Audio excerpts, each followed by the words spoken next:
think of the Chinese sort of structure, the idea is eventually that it will be not having competition in the context of monetary functions, that it will be an interlinking monetary instrument across all of the, in many ways, currently non-interoperable domestic payment systems in China. And so one of our questions is domestic interoperability, but also internationally.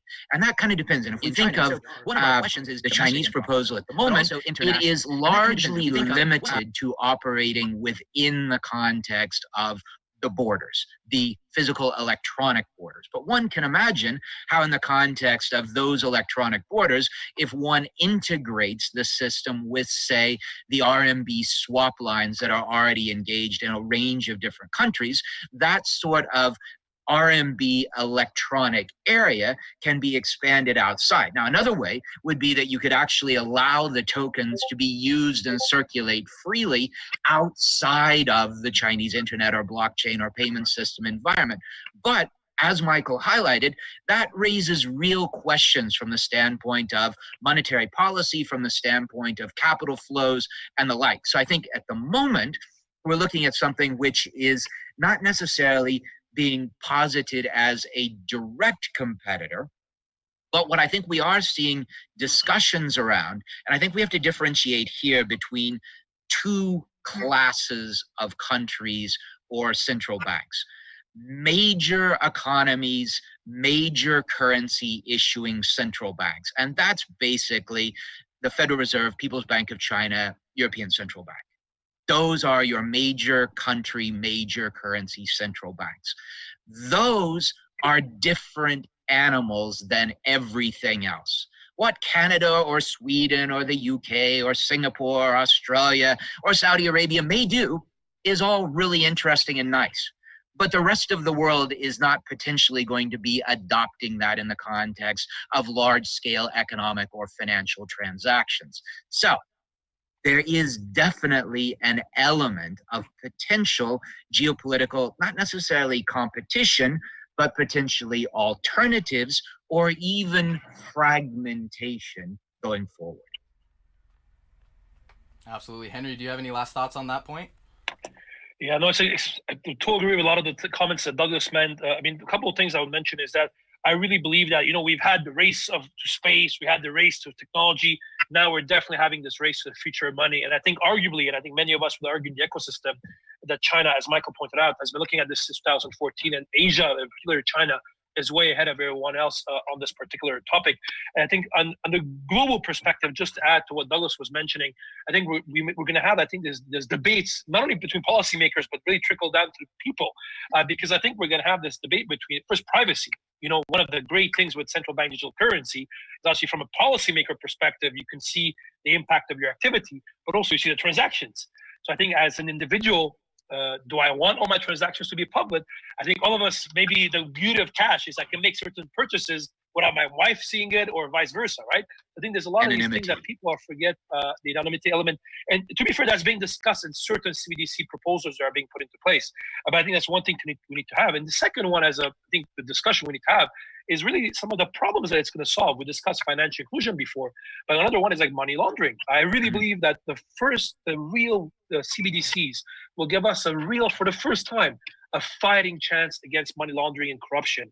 Because obviously on a CBDC perspective, you can trace them. And I think that's going to be very interesting to see how that evolves over the next couple of weeks or months. And really, I think the catalyst for all this, that's really makes it very exciting is COVID-19. Obviously, COVID-19 has had a devastating impact on many, many sectors of the economy and society. Ironically, on this particular topic, I think it's acting as a catalyst, not only because people are afraid to touch money because of the risk it can transmit the virus, not only because, ironically, it's happening like the Bitcoin halving that happened a couple of weeks ago, it's happening literally at the same time we're having records number of quantitative easing, but also as we are seeing some of the direct gaps in the current system. As Michael pointed out, right now the U.S. government is sending 100 million checks to people to be able to get it. And ironically, what we're having now, one phenomenon is we're seeing that we haven't seen, not only since the GFC, but since the Great Depression, we're seeing towns and cities start issuing their own currency. I'm talking about it actually in my newsletter this week, just to be able to give access to their local ecosystem in their community or little town. And this, for me, shows that there's a problem. And thankfully, we have, from a technological perspective, we have a solution. From policymaker perspective, we're getting there. And I think that's very exciting when it comes to the future of money, which impacts the future of society, future of finance. And that's very exciting from that perspective. Absolutely. Fantastic, guys. Well, I very much appreciate your time and expertise. I think that's all the time we have for today, but I mean, there's so much more going on with central bank digital currencies that the rest of 2020, I'm sure, is going to be jam-packed with a lot of exciting additions and news. So we'll have to have another conversation, I'm sure. But I appreciate your time again, and thank you so much. That's going to do it for the DCEP Unitize Decentralized panel. Thanks for watching. Thanks for having us.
We now move to an examination of California's contribution to blockchain regulation.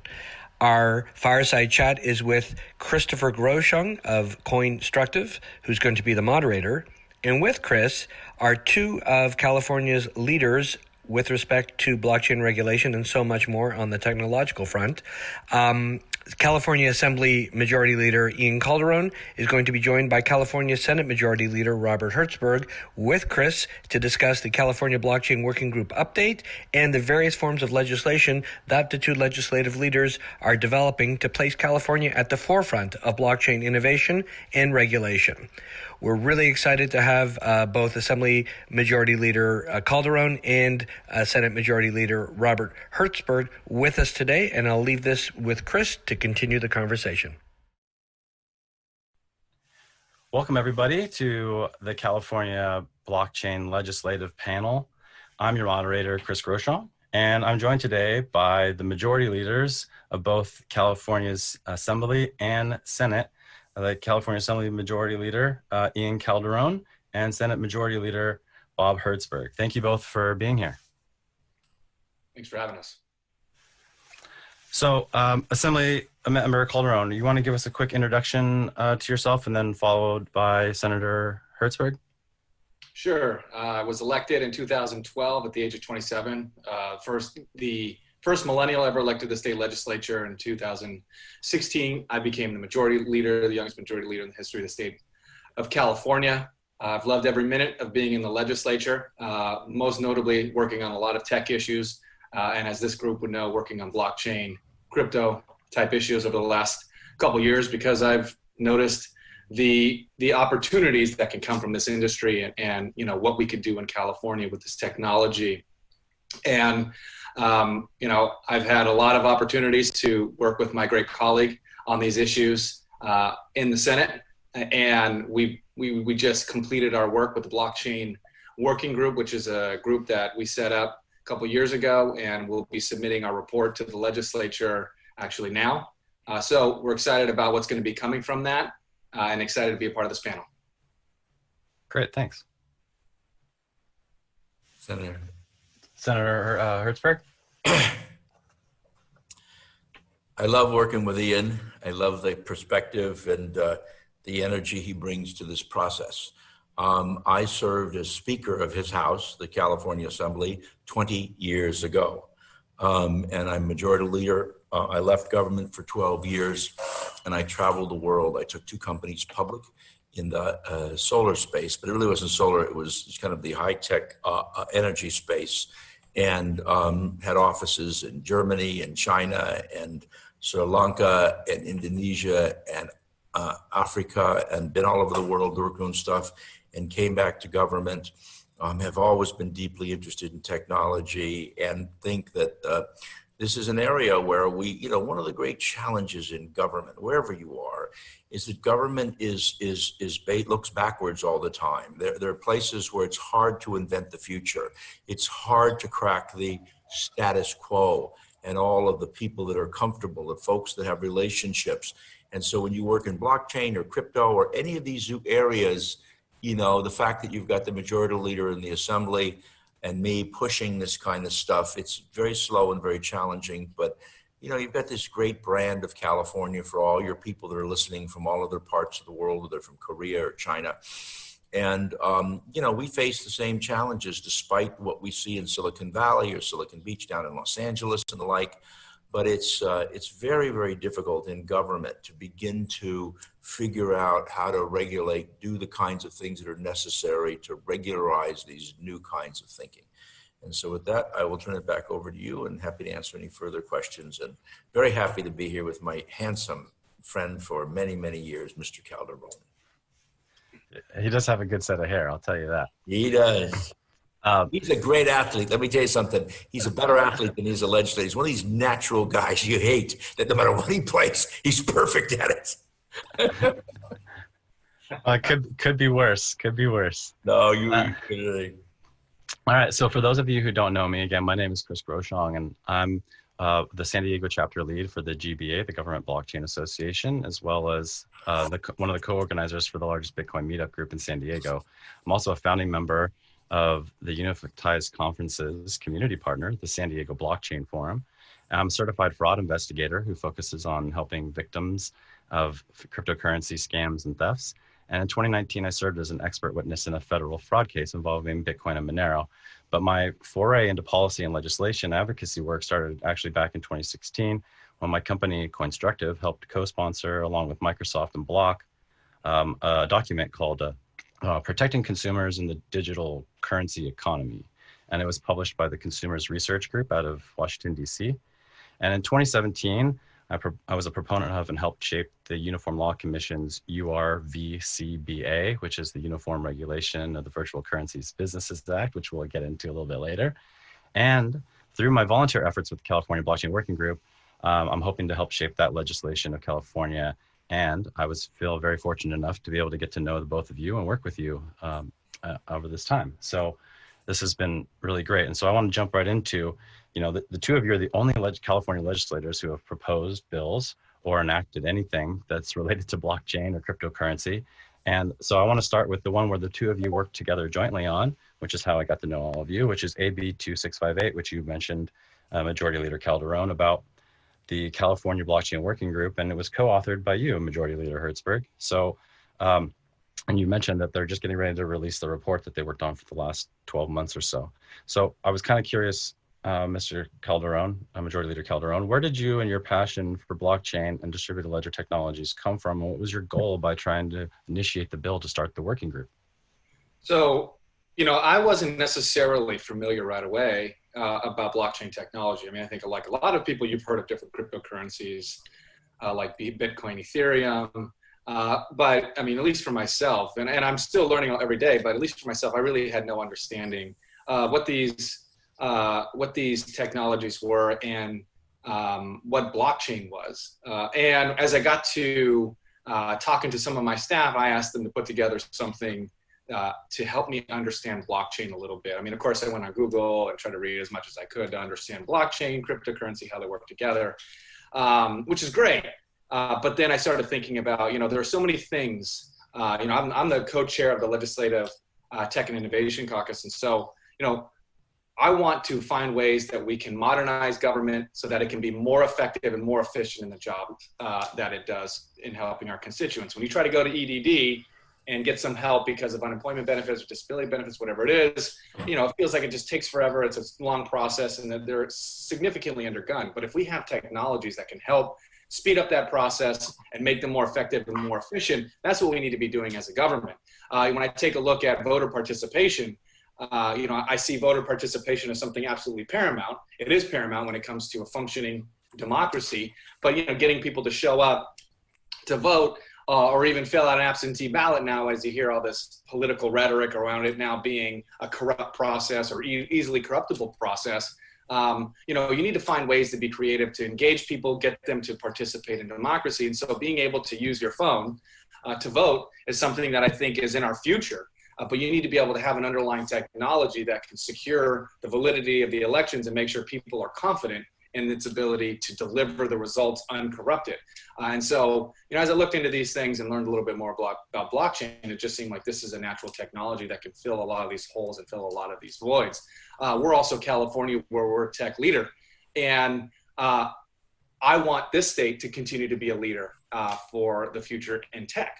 And the only way we're going to do that is by recognizing and legitimizing through regulation technologies like blockchain. And there are just so many different applications. And there are a lot of applications now, and they're going to continue to be new developments and new applications that are in the future. But there's such an apprehension among the legislature to take action on these types of issues because it is new, it's unknown.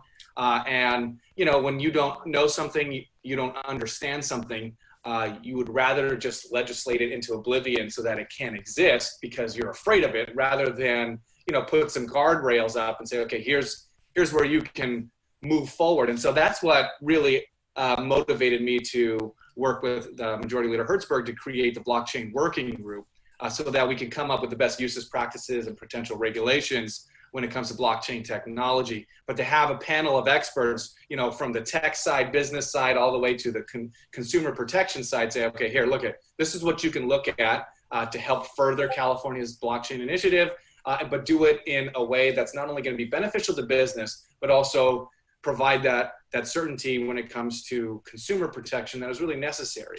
And I want this technology to flourish in California because I know us and I know our ability to properly regulate technologies and to be able to have our touch. And if it can work here, it can work anywhere, but we need to be able to have our touch and to be able to serve as a model for what other states and potentially the federal government, at least federal regulators, can look at in terms of what works and what's viable and what's not viable. And so that was the point of the blockchain working group and why I moved, why we wanted to move in that direction. And I think that we were able to cover a lot of ground and including creating a definition of blockchain, which was very difficult, but essentially the definition of blockchain that we decided was acceptable is that blockchain is a domain of technology used to build decentralized systems that increase the verifiability of data shared among a group of participants that may not necessarily have a pre-existing trust relationship. Any such system must include one or more distributed ledgers, specialized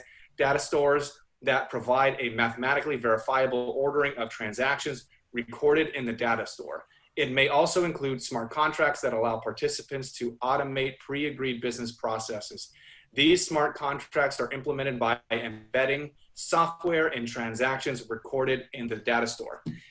It's a lot there, but it took a long time, virtually the entirety of the meetings that we had, to come up with that definition of blockchain so that we can be clear on what we believe blockchain is, but not too overly prescriptive, so that we cut ourselves out of whatever future technology and whatever future life this technology takes on. So I'm satisfied with where we're at, but now the legislature will need to act based on the report.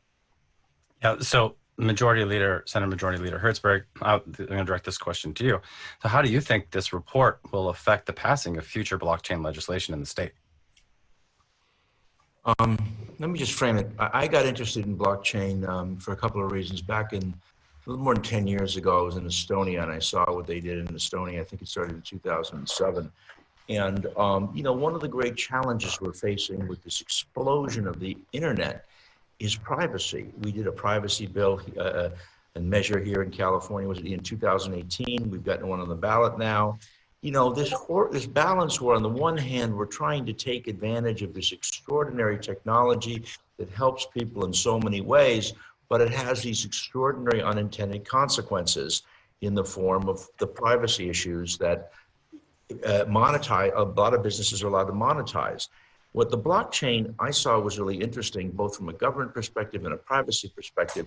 It was a way to create trust. It's what Ian said, the most important word, trust in the system, that you don't have phony people and fakery and the kind of stuff you've got to do in chasing down fraud. Secondly, as we begin to develop the larger dynamic of this technology and what it can do, whether it's food security, go down the list of all the incredible opportunities that blockchain has. Some companies have started to deal with it. Some of the jurisdictions have started to deal with it, and vaccines and healthcare issues and this stuff. It's just, when you marry the trust issue, its opportunities are incredible. But the point that Ian made is the most important. When you start this process, you just can't jump in and start it. It makes people's hair go on fire. They don't know. It's too insecure. They don't know. Too many companies and interests are what is impact to labor in terms of, can you track employees? What's the impact on businesses? Are you creating a competitive advantage over one business over another? And it just gets gummed up in the works of government, where everybody's voices are screaming at the top of their lungs and you don't get work together. I started out and I wanted to do, after meeting with the Prime Minister of Vanuatu, I wanted to do real estate transactions. But you can imagine what the title insurance companies said to me when that happened. So I ended up doing a cucaracha bill involving shares and interest to be able to, I could talk about it a little bit later, when you're transferring your shares in a company. But what Ian said is critical. You got to start out with a framework of credible people. You got to understand what the hell blockchain is and create a definition. I remember I went to the Tech Caucus and talked about my blockchain bill. Somebody leaned over and bumped me and said, "What's blockchain?" Right? They think it's the chain around your swimming pool. They didn't know. And so you've got to get the credibility, the framework. It was a necessary starting point. It's slower than I like to work, but it is absolutely as essential of a building block to be able to then work on and gradually move into, whether it's marriage certificates, death certificates, title companies, all the other kinds of things that Ian talked about that will ultimately roll into. But you have to build the foundation. You got to pour the concrete with some rebar. And that's what Ian Calderon's build did. Yeah, so that actually kind of leads me right into the next question for both of you is, what do you think can be done to actually bridge the knowledge gap with your colleagues? Is it more hands-on like approach, or like what do you think is the right way to get them up to speed so they can make informed decisions when they vote on these bills that you're both proposing? Well, look, I think that, I turn on the television set and I see the commercials by IBM using blockchain technology, or the stories of coffee, to trace your stuff, food technology. There's some applications that are quite attractive when people are worried about whether something's contaminated. If you remember the Tylenol case, where everything was pulled off the shelf. Well, if you had blockchain, you wouldn't have had to do that, right? So there's a lot of attractiveness in the private sector as it begins to start to grow. And my sense is as you marry those things, we've seen in many other jurisdictions in Texas and all across the country where other states are starting to do it. And you're starting to see in conferences, the National Speakers Conference, the Majority Leaders Conference, these various legislative conferences of these things starting to create some legitimacy. Because what happens is, in the beginning, the internet was all about pornography. In the beginning, blockchain was only about Bitcoin. And people are beginning to understand its extraordinary dimension and applicability, on smart contracts. One of the great things we have in California, which organized labor is a big deal, they're really worried about people, with wage theft. Well, smart contracts, you can avoid the wage theft problem. These are new tools available to government. So by socializing these with some of the traditional constituencies, the environmental community, labor community and the like, I think you're going to see in very short order this really growing dramatically as a very viable technology that helps us in so many ways. Great. So actually, I wanted to ask you, Majority Leader Hertzberg, so, some of the recommendations from the California Blockchain Working Group report are already being proposed as bills. And so, well, can you talk a little bit about Senate Bill 373 and also then talk about Senate Bill 838. I don't know numbers. I've been this. So which ones? Which I know subjects. Yeah. So 373 is the county recorders, the vital records, and then the second one is the corporate records, the articles of incorporation. Okay, so with the corporate records one, it goes back to what I was saying in the first meeting, like what the hell's blockchain? I just wanted to stand on the Senate floor to explain what blockchain is and how it worked to my colleagues, right? That's just the honest answer. And so what happens is, you know, I wanted to start out with, I said, with land title. Well, I'd put the title companies out of business because with blockchain, they're a scammerino. They don't exist anymore because you can validate a title. You don't need to spend all the dough on all that money on that stuff. So I wanted to find a place where I could at least put my toe in the water. And what happened was a few years earlier, we had a problem where somebody had stolen money out of a transaction up in San Francisco on something. And the idea was, you know, they basically, the way you steal money, as you know, Mr. Fraud Investigator, is you go in and you sign a phony baloney resolution. You give it to the bank with the articles of incorporation. If you work for ABC Co., you open an account for ABC Co., you steal their checks and you move them to your account versus their account. Well, if you had the articles of incorporation, which had a blockchain requirement for shareholding interest, the bank would say, okay, are you a shareholder? Well, at that point, you were caught, right? So the idea was and we had a situation in Southern California, a situation in Northern California. So I used those as examples and made it voluntary. And we've seen some companies do this, you know, to begin to put their ledgers on blockchains. The only purpose was, what was the easiest way I could get the argument without getting blown up by all the interest groups? That was honest answer. Second thing is I wanted vital records. And when I got to the privacy committee in the other house, they gave me a big haircut and they took out death certificates and birth certificates. They left it to marriage certificates. I think it's done in, what's the state that does marriage certificates? Washoe County, Nevada does marriage certificates. And they gave me a haircut on that because too many people were worried, but the folks in the marriage certificate world said it was okay because you got to talk to the clerks. You know, this is a world we got to talk to these guys. In my view, again, just getting your nose under the tent. So those were just efforts to begin to introduce the technology. And as Mr. Calderon was saying, getting members, it's so hard to get members comfortable with new ideas. And this was just those efforts to try to do that. Okay, cool. That makes a lot of sense. And I think that we take for granted that you have to run the gauntlet essentially to get things done at the highest levels. So we appreciate all of your efforts to get things, enacted. But the secret weapon you've got here is you've got the majority leader in the Senate helping the majority leader in the Assembly, and you got the majority leader in the Assembly helping the majority leader in the Senate. Otherwise, none of this stuff would pass. I totally understand. Yes, I can see where that's coming from. So I kind of want to stay on the topic of corporations and blockchains, and as Majority Leader Calderon, could you talk a little bit about AB 2150 that you introduced earlier this year? Yeah, AB 2150 was just clarifying what digital assets should qualify under California law as a security. When we were figuring out what we wanted to do, because I wanted to do a cryptocurrency specific bill, but I also wanted to do something that was going to pass. I mean, what Senator Hertzberg said is absolutely true. You try to start with the low-hanging fruit, so that you can move the conversation forward, because once you get here, it's easier to get here rather than going from here to there.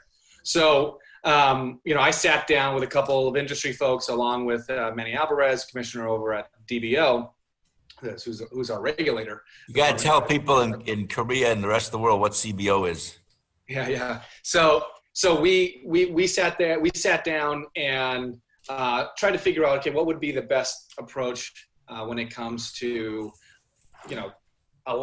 creating some law that will provide some certainty, some regulatory certainty, legal certainty to the crypto world, but also provide some help to our regulator, which is the DBO. So ultimately, we landed on clarifying that certain digital assets like blockchain Ethereum do not qualify as securities. And we didn't just kind of come up with this. I mean, as you know, and I'm sure people are looking, when you take a look at the SEC and their 14-page notes and everything that they've been saying, they've already said that these digital assets should not be considered securities.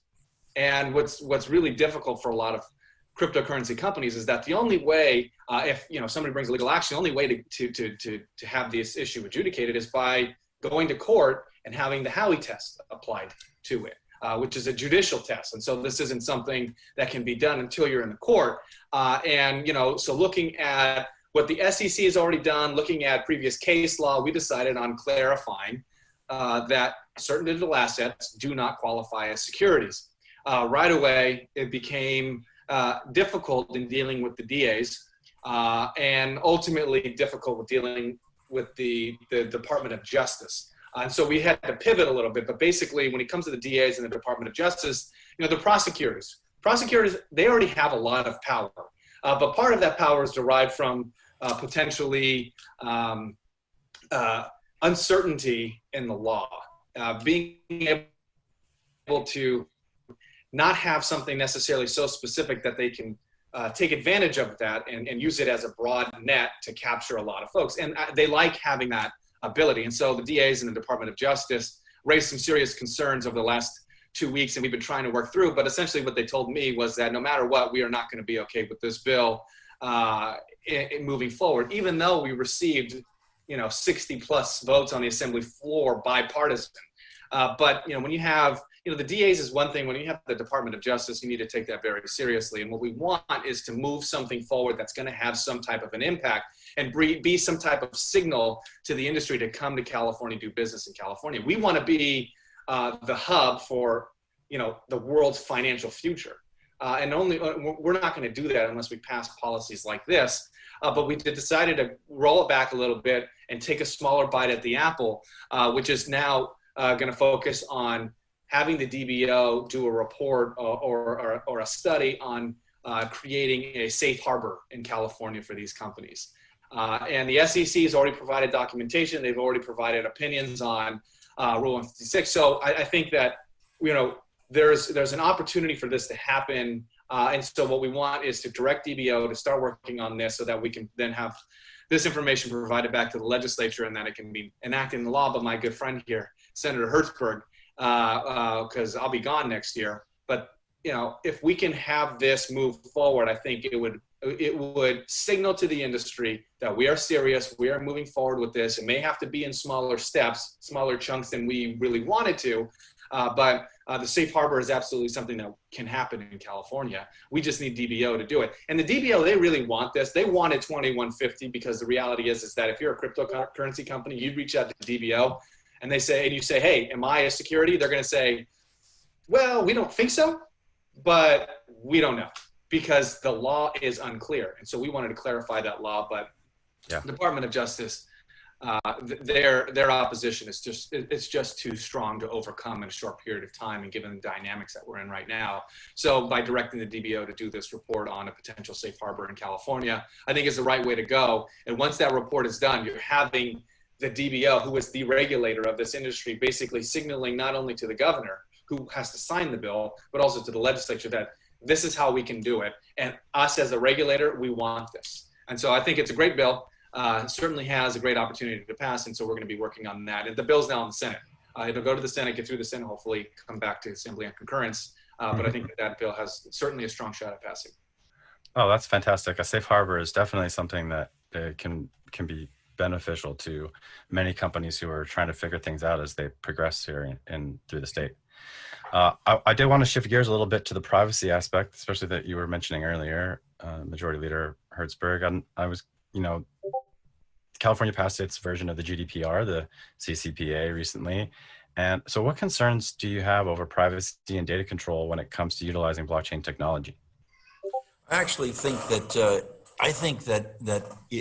blockchain technology dovetails quite nicely into the privacy conversation. As we began to experiment with the internet, when I was here as speaker, Google had just came incorporated, right? So September 30th, 1998, it was incorporated, didn't exist, right? And it was the internet was so much involved with academia and the like, and now it's just exploded. And the ability to monetize so much on the internet and advertising and track people and the like, it's been quite challenging. And so as we drafted the CCPA, We subsequently have a new measure that is going to be up before the voters in California, which strengthens the CCPA. Basically, it deals with three broad factors. One, it deals with a lot of the nuances that we had problems with under CCPA, dealing with workability. Two, it creates an agency, because the Attorney General's place was just not a place that worked, where you wanted, as Mr. Calderon was saying, this regulatory structure and architecture that could work rather than the architecture in the law enforcement arena. And third, it strengthens consumer protections for sensitive personal information and children. So we've really done a good job. We think that for those who are in the audience who understand this, we think that there's a high chance of us getting data adequacy with the EU, with the GDPR. If that happens, the business impacts in California will be extraordinary. I know there's a lot of interest in Europe to partner with California. It would be just an unbelievable step forward for the EU to partner with a single state. So it's a big deal.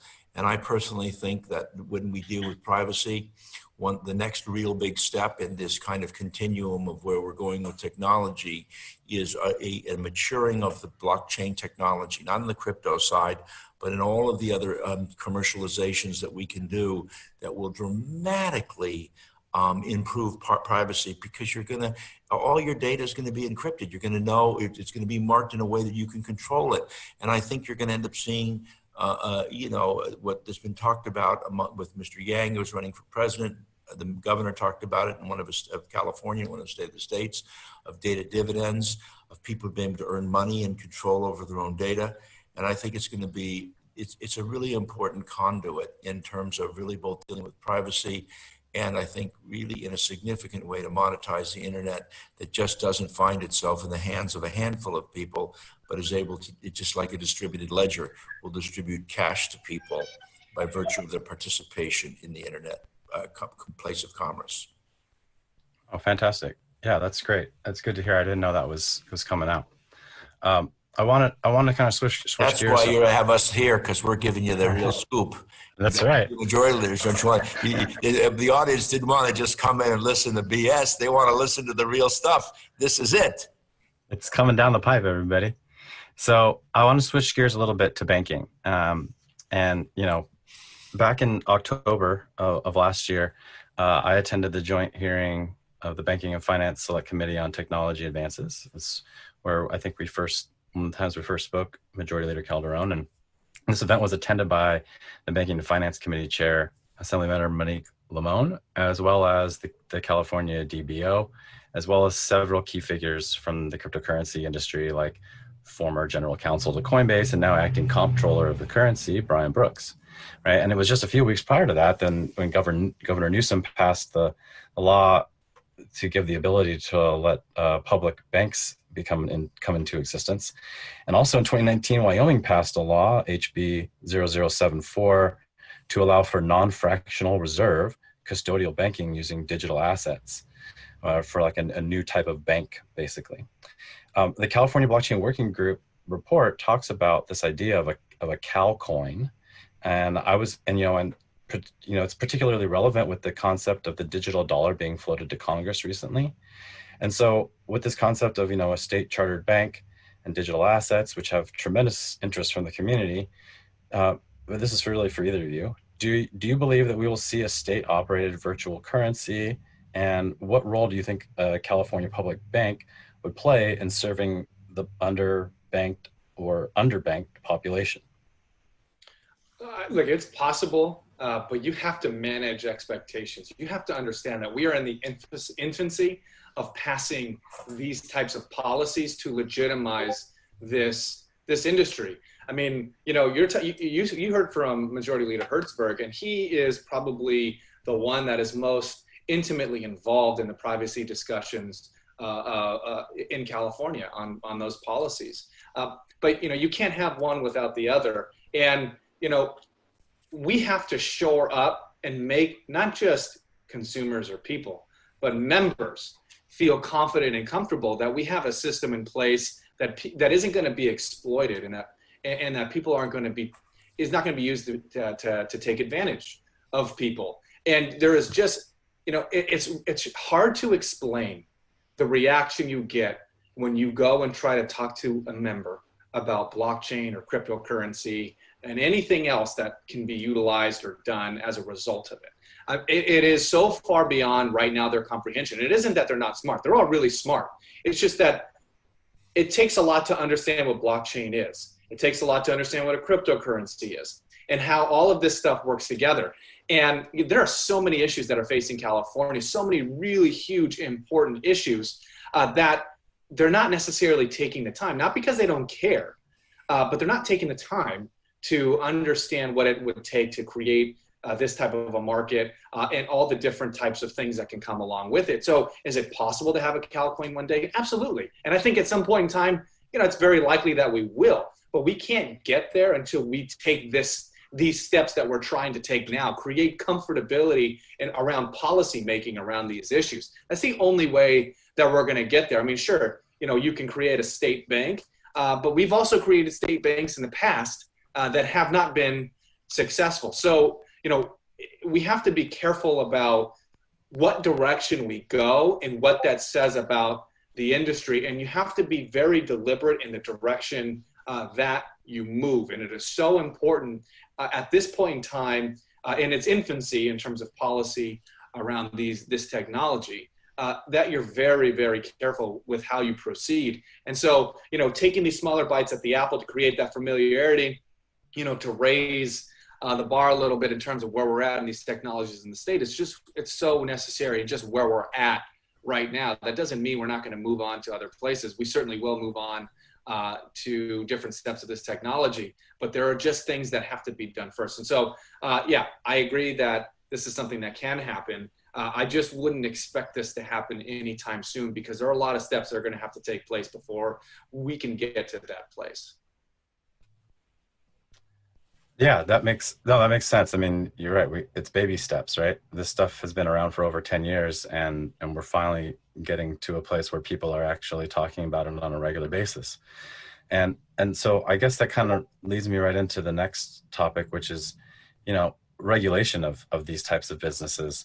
And, we have 50 different states basically who have different requirements. Some have none, and some have extremely stringent requirements.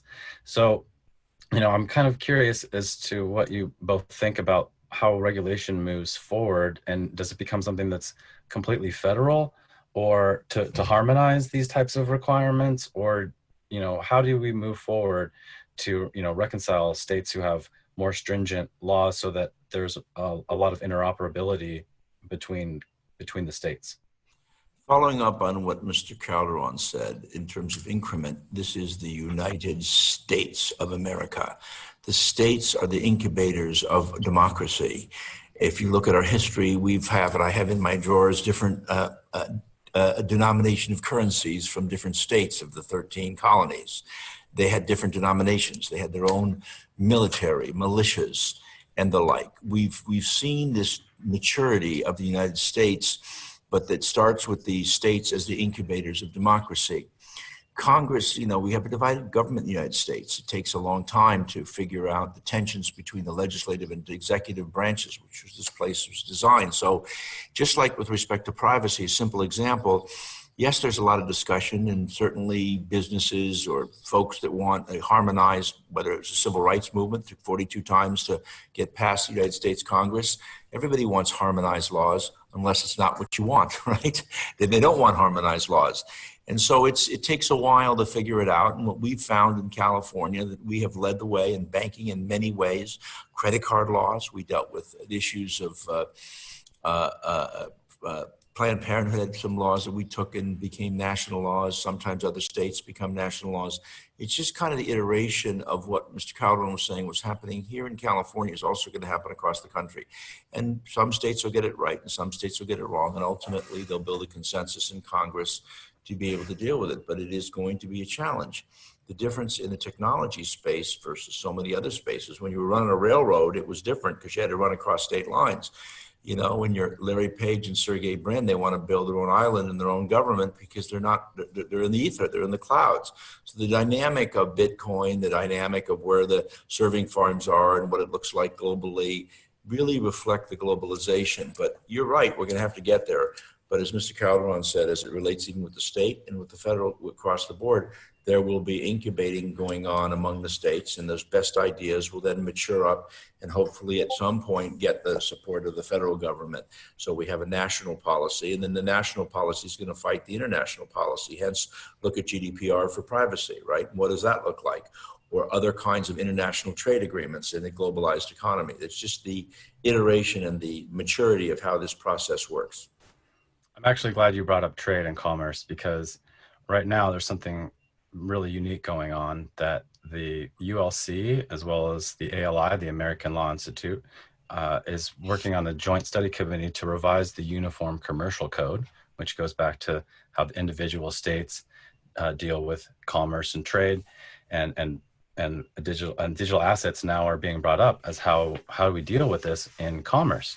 And so, you know, the future of commerce is obviously going digital. We already see how big of a role it plays in China and what they're doing with their digital currency, electronic payments network that's going to be coming out. So how do you feel about the moment that we are in right now, and what can California do to position itself not only as a leader in federal commerce, but maintain its international presence as well? Hey, Chris, I want to touch real quickly a little bit on what the senator was just saying with regards to please. the question. I mean, and I think you have to be careful with what you ask for and what you want. You know, you have to think really hard. Do you want this federal government right now to create the laws for your industry? Do you think they are capable of creating laws that you would like and that would be beneficial to this industry right now? I mean, I honestly can say with 100% confidence, there is no place more important to this industry right now than the state of California. You want to make sure that we are the ones crafting and passing policies that end up becoming what is ultimately adopted by other states and the federal level. If we do something, I'll tell you this right now, there are a ton of states that will just adopt what we do verbatim. Look at what Wyoming did. It is so friendly. It is so beneficial to the industry. But not a lot of people are going there. Not a lot of companies are starting there. Some are, but not a lot, because a lot of people don't want to be in Wyoming. And that's not because it's a bad state. It's just because there are a lot of external factors in terms of resources, education. We have the best education system in the world. You know, being able to have the workforce that you need to push your business forward and create new business. So people want to be in California. Your industry not just want to be in California, they need to be in California. So this industry needs California to pass these policies, because it will be what is adopted by other states. And when other states do that, federal government is more likely to adopt what works. And it will be a variation, if not exactly what we've done in California. And you may be looking at an option or an opportunity here to do this in the next 4 years, especially if President Trump loses and President Biden Vice President Biden becomes the president of the United States. I think that there's a huge opportunity for a lot of what we've done around privacy, but then also blockchain and cryptocurrency to become more relevant in terms of policies that are adopted nationwide. So I just think that if I'm your industry and I'm looking at where do we focus our time, energy, and attention, that doesn't mean you forget everywhere else, but where do we really focus our attention? You have to be focusing on California. We are the ones that have the greatest impact on what your future is going to look like. And if you're not making that investment in California, you're really leaving yourselves open to having some regulations and policies put on the books that may not be very opportune. It may not be what you want. Yeah, absolutely. That's an excellent point. And I think really from there, I think we pretty much covered everything. So if there's anything that we didn't get to cover that either one of you would like to bring up, please do it now. Just keep your eyes on this kid, Ian Calderon. He may be 35 years old soon, but just keep an eye on him. He's a rock star. I've known him his whole life, and I have a lot of confidence in him. Just Ian Calderon. Don't forget that name. You're going to be hearing a lot of it. Thank you, Majority Leader Hertzberg. And I can't tell you how fortunate this industry should feel to have not just myself, but Majority Leader Hertzberg in this conversation. You know, I naturally, being somebody who's younger, the next generation, looking at these technologies, I'm someone that you would more look at to work in this space. But to be able to have Senator Hertzberg in the Senate, he brings a lot of legitimacy to all the work that you're doing because of his background, because of his experience, and because of his reputation. And so, wait a second, Ian, you forgot one thing: my good looks. He's strapped with good looks, of course. So I just think it's really important that you guys take advantage of him and these issues that are very important to him and his work that he can do in the Senate. I mean, I will say, I think the Senate is a more difficult place when it comes to these issues. But the only reason why we've had success is because we've had him on our side. And so I think moving forward, really engage him. And when you have ideas and you have things that, you think California could do to really benefit not just this state, but also the industry, talk to him, work with him, get his thoughts, get his insights, and utilize his expertise, because it is second to none in this state. And you would be losing an immense opportunity to get something beneficial done for your state, or beneficial done for your industry in this state. That's awesome. I appreciate you both very much, and all the work that you have done already and continue to do. Lawyers. If people or businesses want to contact you or your offices, how can they go about doing that? Well, Google is a great place to start. Just Google our name, and all of our personal information, including our addresses, I'm sure will pop up. That's right. That's it. Just Google us. Ian Calderon. Public officials, the life of a public official. All right. Well, thank you again both for being here. This has been a tremendous conversation. I'll talk to you soon, Ian. I want to talk to you. All right, you guys. Thank you. Thank you. Thank you, guys. Bye-bye. Bye-bye.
Let's move to our panel on new ideas and regulation from the U.S. perspective. We're super lucky to have the Honorable Hester Peirce, a commissioner at the U.S. Securities and Exchange Commission.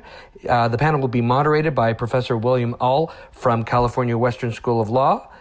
Hester Peirce was appointed by President Donald J. Trump to the U.S. Securities and Exchange Commission and sworn in on January 11th, 2018.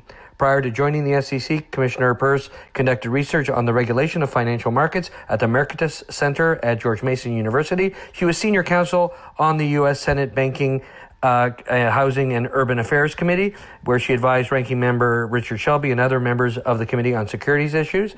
She has served as counsel to Commissioner Paul S. Atkins and worked as a staff attorney in the SEC's Division of Investment Management. She's been renominated as a commissioner for a 5-year period, and we're super lucky, as I said, to have her. Now, she was with us at San Francisco Blockchain Week for a fireside chat back in October of 2019, which seems like a lifetime ago, and we're further now along the path in developing some legal certainty, partly thanks to Commissioner Peirce's proposed Rule 195 that provides a 3-year safe haven for cryptocurrencies under certain circumstances. And this is a much needed start to a much more updated approach to cryptocurrency regulation, and will assist companies in capital formation while still protecting the general public and investors at large. Some of the other issues that Commissioner Peirce and the SEC will be grappling with in the coming year include the adoption of the need to maintain real-time transparency to public markets and how to address the longstanding SEC blockade on Bitcoin exchange traded funds in a fast-changing world. She will also lead the charge, Commissioner Peirce will, in keeping regulatory and transaction costs for capital formation in the U.S. at or near minimum so as to maintain the U.S. competitive stance with other jurisdictions that are embracing cryptocurrencies.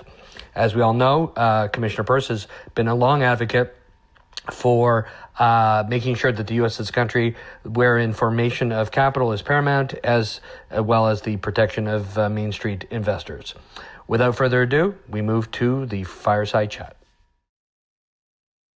Commissioner Peirce, on behalf of Unitize, we want to thank you for your taking the time to attend and provide your good presence in the Unitize program here this year. And I also want to, on behalf of Unitize, to congratulate you on your renomination as a member of the Commission, an outstanding accomplishment. Well, thank you so much for the chance to be here. It's a real honor to be here, and thank you for the congratulations. Of course, it's just the first step. The Senate has to consider my nomination, and so if it moves forward, I would be honored to serve another term. Marvelous. I should start by giving my disclaimer, which is that the views that I represent are my own views and not necessarily those of the Commission or my fellow commissioners. Indeed. One of the most interesting aspects of your career certainly is the interest that you have and your background in economics of essentially providing more ability for the markets to operate more effectively and maybe in some respects self-regulate to that extent. You have famously proposed a token safe harbor. I'm sure you've received enormous correspondence and feedback and comments from all corners of that particular issue, I'm sure. Would you care to give us some further thoughts on that? I have received a lot of feedback, and it's been really gratifying that people have taken it seriously and have gotten back to me. There's been good and there's been bad. Some people have worried that it would sort of spark another 2017 style ICO boom without substance, but with a lot of people just trying to get a lot of money and do whatever they want with that money. And I think other people have seen that, no, the goal of the proposal is actually to try to prevent that type of thing from happening and to encourage people who have legitimate projects to really raise their hands and say, we're trying to build a project. We want to make a bunch of disclosures about what we're trying to do. And we want to make sure that anyone who's buying the tokens knows exactly what they're getting into. They know who the development team is. They know what the plans are. They know how many tokens they're going to be out there. And so they have assurances. And there's this timeline, the 3-year timeline that the safe harbor would afford people to develop the token networks to a point of functionality or decentralization. And that, I think, holds people's feet to the fire. And so we've gotten positive feedback on that too, that does give people the time they need to build a network, but also suggests that you're not going to start taking advantage of the safe harbor until you're somewhat down the road, because you do have that timeline at the end. Some people have suggested that we need to think a little bit more about how we can build in even more protections for the token purchasers. And so that's something that I'm thinking about now. When we look at token offerings, issuer transactions and non-issuer transactions, we know that jurisdictions around the world are all developing paradigms of disclosure, paradigms of regulation. Certainly one of the things that the incipient nature of this market and the incipient nature of the items that will be traded, these blockchain items, do you have any thoughts as to how we can make these markets operate efficiently with relatively low transaction and compliance costs? We all know that there'll be potentially, as we used to say, a race to the bottom. And we worry about that kind of thing. But perhaps you can give your perspective as to how you think this will evolve. Well, I think the race to the bottom is something that we should be concerned about. But that's all the more reason for a jurisdiction like the United States to try to develop a workable framework that allows people to come here to avail themselves of our markets and to work within the context in the U.S. because we have an established system here, right? And so we have the rule of law here. So I think from that perspective, one thing we can do is to do a better job on providing regulatory clarity so that more people want to be here. But I do think that we should remember too that one piece of this technology and of this movement is the notion that you've got a lot of participation from people across the community, and so there can be some discipline, as you said, market discipline, but I think also community discipline, right? A lot of these projects are set up in a way to ensure that you have active participation by people, and that things are transparent, so people are all watching what happens, and they can exercise discipline, and they can change the rules if they can come to a consensus. They can change the rules. So I think those things are valuable as well, as long as we have this, they're operating within this broad framework, which establishes the rules, and then they can figure out within that the rules that they want to have for their particular networks.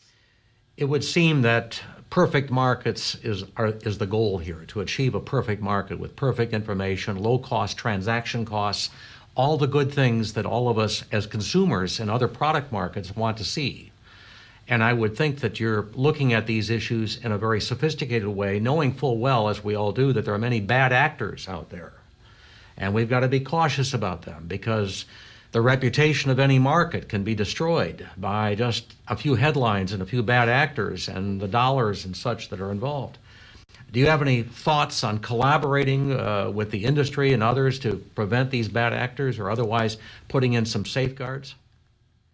Well, that's certainly something that we worry about. And I think when you have anything like crypto that gets a lot of attention in the media, you get a group of people who says, oh, this is perfect. I'm going to take advantage of this phenomenon to steal people's money. And we see that going on now with COVID. People are saying, oh, I have the cure for COVID. I have tests for COVID, all kinds of things. And companies that were doing crypto before think, oh, now we can pivot. Companies I put in quotes, right? Now we can pivot and we can do something on COVID. And so one thing that we all need to do is we ourselves, and we need to urge our friends and neighbors to be very cautious when they buy anything, especially when they're being told this is the deal of the century, and if you miss it, you're gonna miss out on your chance to become rich overnight. Sure. So I think that's one piece of it, but I do think another piece of it is we do bring enforcement actions, and we bring lots of enforcement actions against people who engage in fraud, no matter what they call it, and that's important. But to your point, the community does have a role to play. The industry has a role to play. When you see bad actors, don't just wait for us to find them. Tell us about them. We have a tips, complaints, and referrals page on our website. And if people see things that don't look right, send us a tip, complaint, or referral. We call them TCRs. We have a process for going through all of those and trying to triage and figure out what we need to follow up on. So don't hide it from us, because I think, to your point, it works in all of our interests if the bad actors are singled out and dealt with, rather than, and otherwise it colors the whole industry. Well said, and I applaud your good efforts. I think these are the kind of things that are needed, especially in a nascent market where rules and norms have not yet been established, and obviously a foundation for that market is certainly something that's going to aid capital formation. It'll help smaller companies, smaller businesses, the entrepreneurs, all of these folks benefit, in addition to the big guys as well. Do you see any real innovations with regard to a self-regulatory organization and their role in these kind of matters? Well, we've definitely talked to a lot of people who are interested in developing some sort of self-regulatory organization. And so there are a number of efforts underway by people to sort of use self-regulation for different pieces of the industry. And I think that's a very healthy trend. I think a lot of people did see a lot of bad activity and they said, all right, let's get together with other legitimate actors and let's set some ground rules for what you should look for, what's good, what are red flags, what's good activity, what's bad activity. And so I think we'll see what happens with those efforts, which ones sort of take off and which ones don't, but I think it is a really important and healthy thing. Now, as a securities regulator, we've had self-regulation a lot. There's been a lot of it in this space. Some of it ends up being kind of quasi-governmental regulation. And so I would urge people who really want a self-regulatory approach to not assume that if you set up a self-regulatory system, we as the government need to adopt your system. It's something that you can develop, that you can operate, and I think it's a stronger system if you don't then say to the government, okay, now you adopt whatever rules we set as your own rules. That's one model, and that has worked to some degree in the securities industry, but it may not be the model that you want to adopt. So I think you should think carefully about how you design your self-regulatory system. Certainly one of the more fascinating aspects of cryptocurrency, and certainly I think something that strikes to the heart of the Securities and Exchange Commission, is its role in capital formation. And all of us, I think, appreciate the great work that you have brought to the Commission, your perspective, your books. I can say that truly you have a perspective that is unique, I think, historically among commissioners of the SEC. You bring a very fresh and a very deep understanding of these issues that likely never before had been quite addressed with such depth. How do you see cryptocurrency providing a real benefit in capital formation to the U.S. economy? And that, I think, is to me, in my mind, is a central concern, because capital formation is truly the key to job creation, economic prosperity, all the good things. In fact, your colleague, former Commissioner Jackson, even mentioned that his parents had saved up for college. And because of the effectiveness of our capital markets, he was able to go to school. And I was touched by that statement he made. Perhaps, and I think both of us need to talk about this, but tell me more of your thoughts on this. Well, I mean, the way you laid it out is really important. That is why I wanted to come to the Commission, because I believe in the power of our capital markets to transform people's lives. And so when I came, I didn't know that crypto would be an issue that I would spend as much time on as I have. Really what my concern is to make sure that our regulatory structure is flexible enough to accommodate innovation, whatever direction that comes from. And I think that crypto is an interesting technology that will allow some really fundamental changes in the way people interact with each other and the way people build things together in a way that's a bit different from the traditional corporate form. And I think that's really attractive to a lot of people who are drawn to this idea of collaborating with people from all over the world and collaborating in a way where everyone has a say in how the project moves forward. And so I think that can be really valuable. Crypto has been a way for people to raise capital. I urge people to remember that when you raise capital, no matter how you raise capital, if you're raising it to build an enterprise, you have to think about the interaction with our securities laws. I think that sometimes sometimes the line has been blurred between what capital formation is and what just selling tokens, which I think is a little bit of a different, selling tokens to build a network to get the network effects going. That may be a different set of considerations for us, and that's why I've advocated for a safe harbor to allow us to kind of separate those out and say, okay, if you're trying to build a functional network, that's one thing. If you're actually trying to raise money, I think blockchain technology, crypto can be an effective way to do it, but then you better make sure that you're complying with our securities offering rules. How do you see the concept of restricted securities, which is somewhat unique in the world? The United States has this concept of restricted securities, unregistered securities as they're properly called. How do you see that concept being applied to cryptocurrency and capital transactions or capital formation transactions? And do you think that in some ways the architecture of the 33 Act could be replicated with respect to capital formation activities in the cryptocurrency sphere? Well, I mean, to one degree, I would say, I don't know that we need to replicate it because the framework is designed to be fairly flexible. And so it's designed to accommodate all kinds of different forms of capital raising. And I think that has been a strength of our securities laws, that we're not wedded to very, rigid definitions, but they're flexible enough so that when something new comes along, it can fit within that framework. My concern has really been, and so if you're selling securities and you sell them to just accredited investors because they're unregistered offerings, I mean, that should work much the same way it works with other kinds of securities.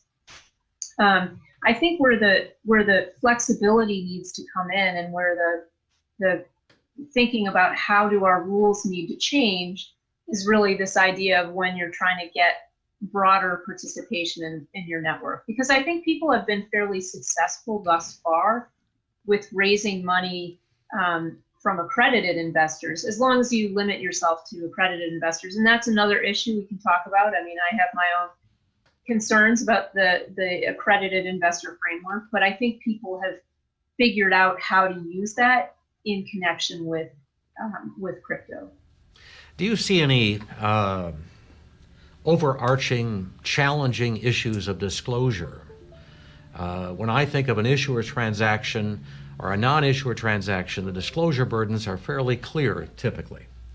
But in this context of cryptocurrency, I can think of all sorts of interesting issues that would come up. Maybe you can see how this might evolve. I don't know. Well, I think that too was part of the reason behind the safe harbor, to say, is the set of issues that a purchaser of a token is interested in the same as the set of issues that the purchaser of a security is interested in? Or are there a different set of disclosures that make more sense for that purchaser to get? And so I think that's kind of the thinking, is you want to know, how many tokens are going to be out there. You want to know things about the development team, which may be similar to what you'd want to know about someone raising money for a company. But you really want to have a sense of kind of where the plan is to bring that network to fruition and those kinds of things. So I think it does make sense to tailor the disclosure. Now, that said, our securities disclosure laws in general are fairly flexible, because they really are based on give people what's material for them to know when they buy a security. And that materiality framework, as opposed to very specific disclosures, has been quite effective. Now, there's always pressure to add specific disclosures about X, Y, or Z, so we have to be careful. But I think there's enough different, and I think other people who have looked at token offerings have said there's enough different here that maybe we take it out of our traditional securities framework and put it in this other framework. Again, if what you're doing is just using crypto but raising money for an enterprise, the same way that you would do if you sold stock or bonds, you really do need to be very careful about complying with the securities laws.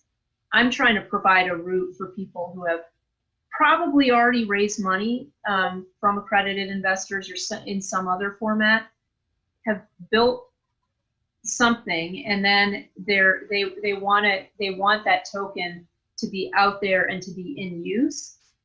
And that's where they worry that just by putting the tokens out there, they're going to be accused of running afoul of the securities laws.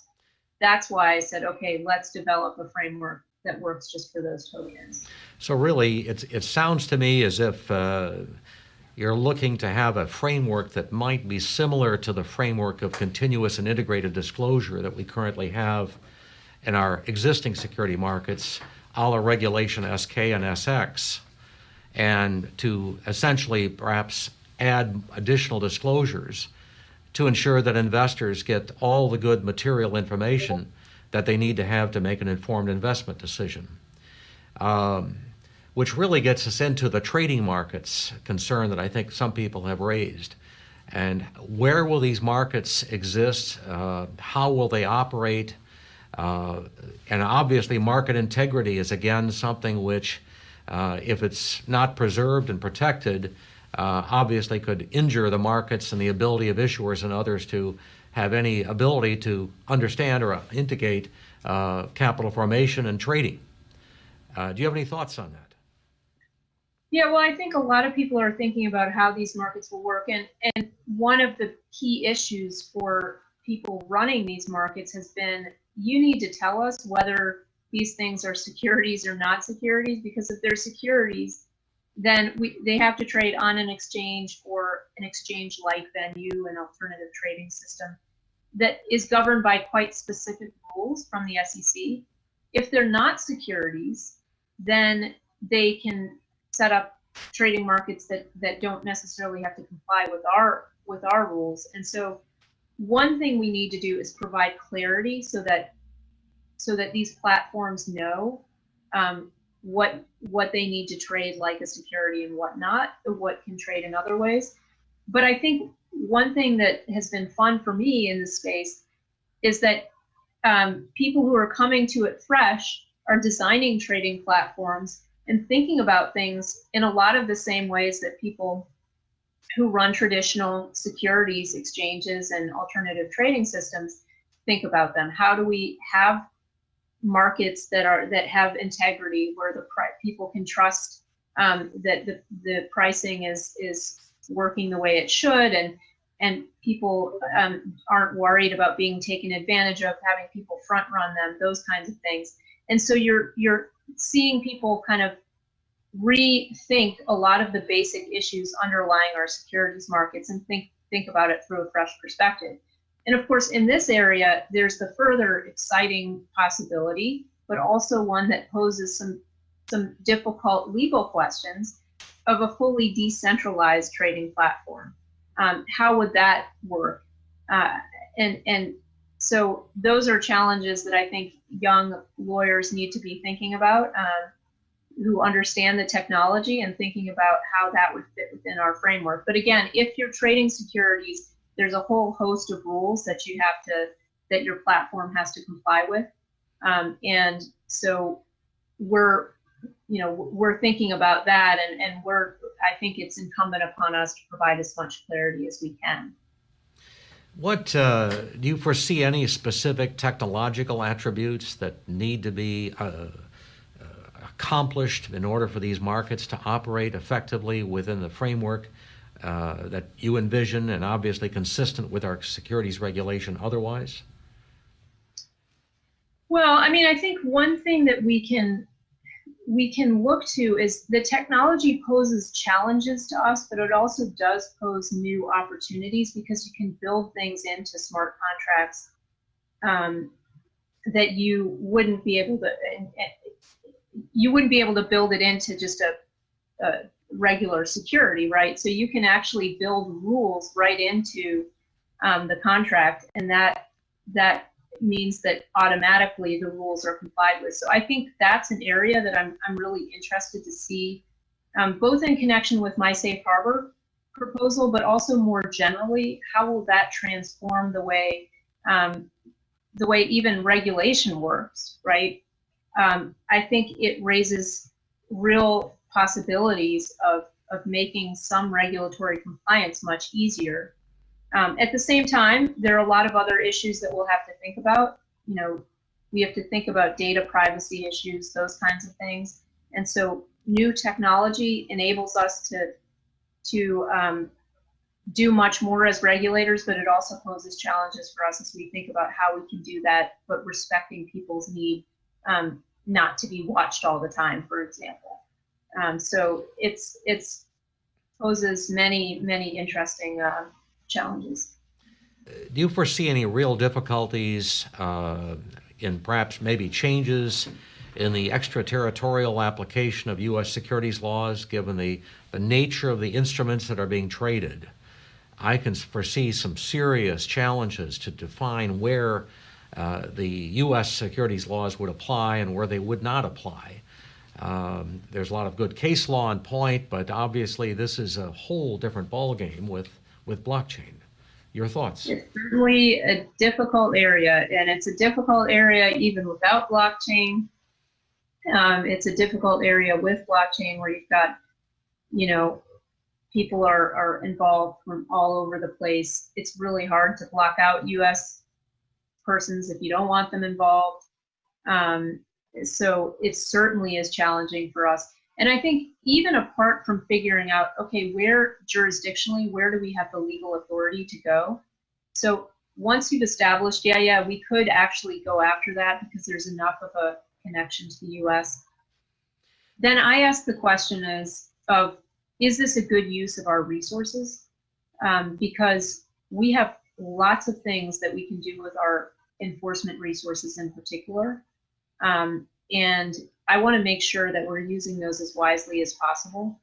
And so if we're dealing with a situation where it's a US person who's gone, and a US investor, for example, has gone and availed herself of markets outside of the United States, and then something goes wrong, my question I'm going to ask was that person, when she was investing overseas, anticipating protection from under the US securities laws? If not, then that may not be how we spend our enforcement resources. But again, it's very facts and circumstances. So one is understanding where the law lies, and then the second thing is understanding, is this a good use of our resources?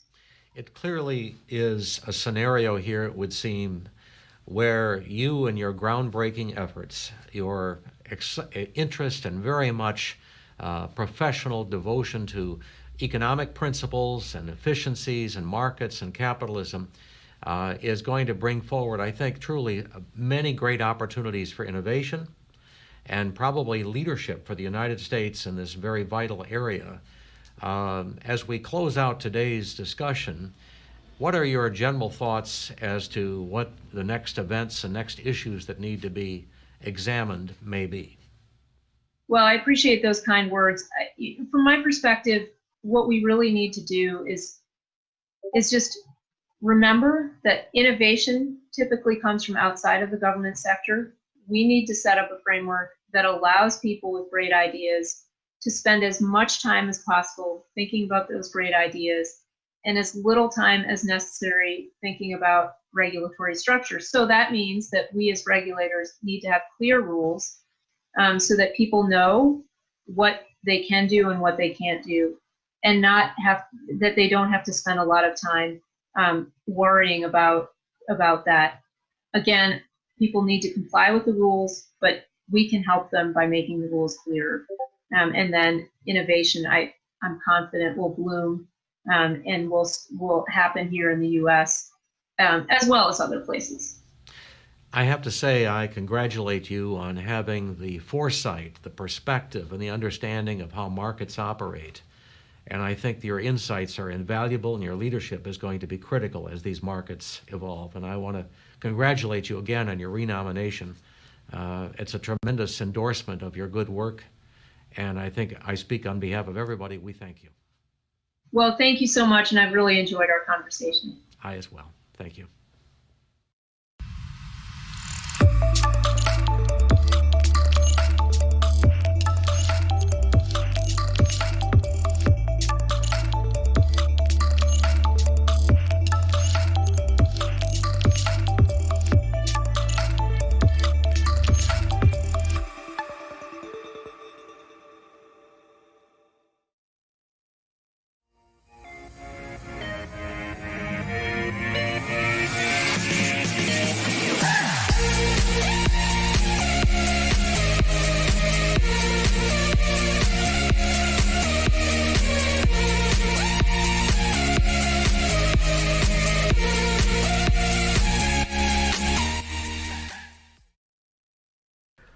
We now move to our next panel on regulation alternatives. We're looking at other jurisdictions globally, at what they're doing to encourage investment, what they're doing to protect investors, and what they're doing to foment this new technology. Moderated by Mary Siracco of the Settle Network, this panel will have Jason Chu, Peter Deitis, Renato Obise-Blum, and Manny Rosenfeld as the panelists. Mary's a former investment professional at Union Bank of Switzerland and the World Bank. Jason Chu is the former crypto congressman of Taiwan and a leading expert on technology and regulation of technology throughout Asia. We've got Manny Rosenfeld from the Israel Bitcoin Association sharing what's going on in his country. From Brazil, we've got Renato Obise-Blum, a leading internet lawyer and blockchain enthusiast. And finally, we've got Peter Deitis, one of the advisors to the SOV, the Marshall Islands Central Bank Digital Currency. Peter used to be a economist at the Bank of International Settlements. Without further ado, here's Mary. Hello, everybody. My name is Mary Siracco. I will be the moderator of the regulations panel of other jurisdictions. Today, we will cover various jurisdictions around the world, including Asia, Latin America, Europe, and the Middle East. We have speakers from all around the world. And before I introduce them, let me introduce myself. My name is Mary. I am the founder and CFO of Settle Network. We are a company of cross-border payment solutions in Latin America and Europe.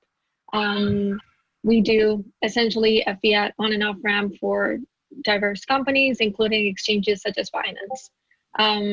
So let me introduce today our panelists that will be joining this discussion.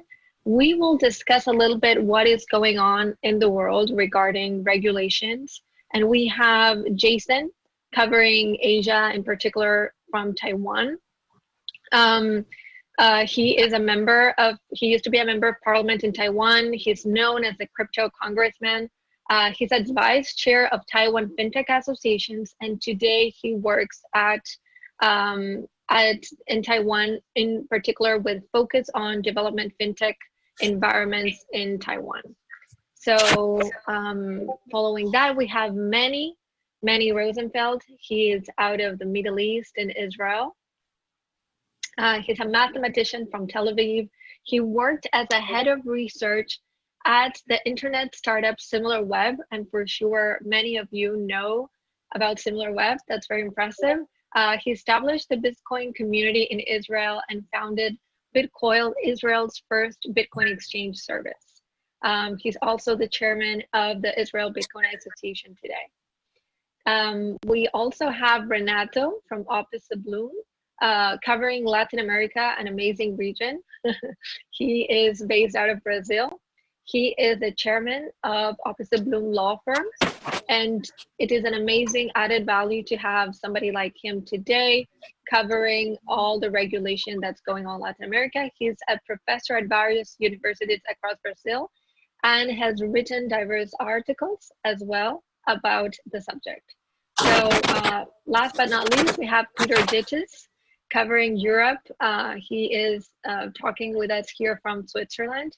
He is the chief economist of SFB Technologies, working on introducing crypto to the Marshall Islands. And this is something that we will like to cover and we would like to discuss a little bit, and that's very interesting. He previously was a Secretary General of the Bank of International Settlements and also had assignments at the OECD at the World Bank.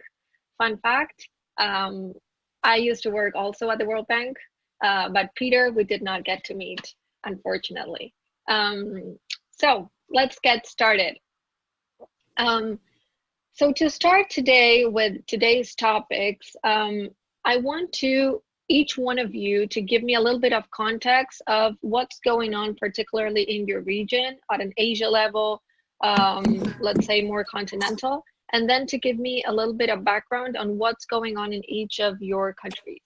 So if you want many, I would like if you can start and give us a little bit of insight on what's going on in the Middle East on crypto regulation. Yeah, so to be honest, the Middle East is kind of a lot of disconnected countries, so I can't speak too much about the Middle East in general. I can speak about Israel. So Israel has had a problem with regulation in the recent times, not just with cryptocurrencies, but in general, because there were some problems with the elections in Israel.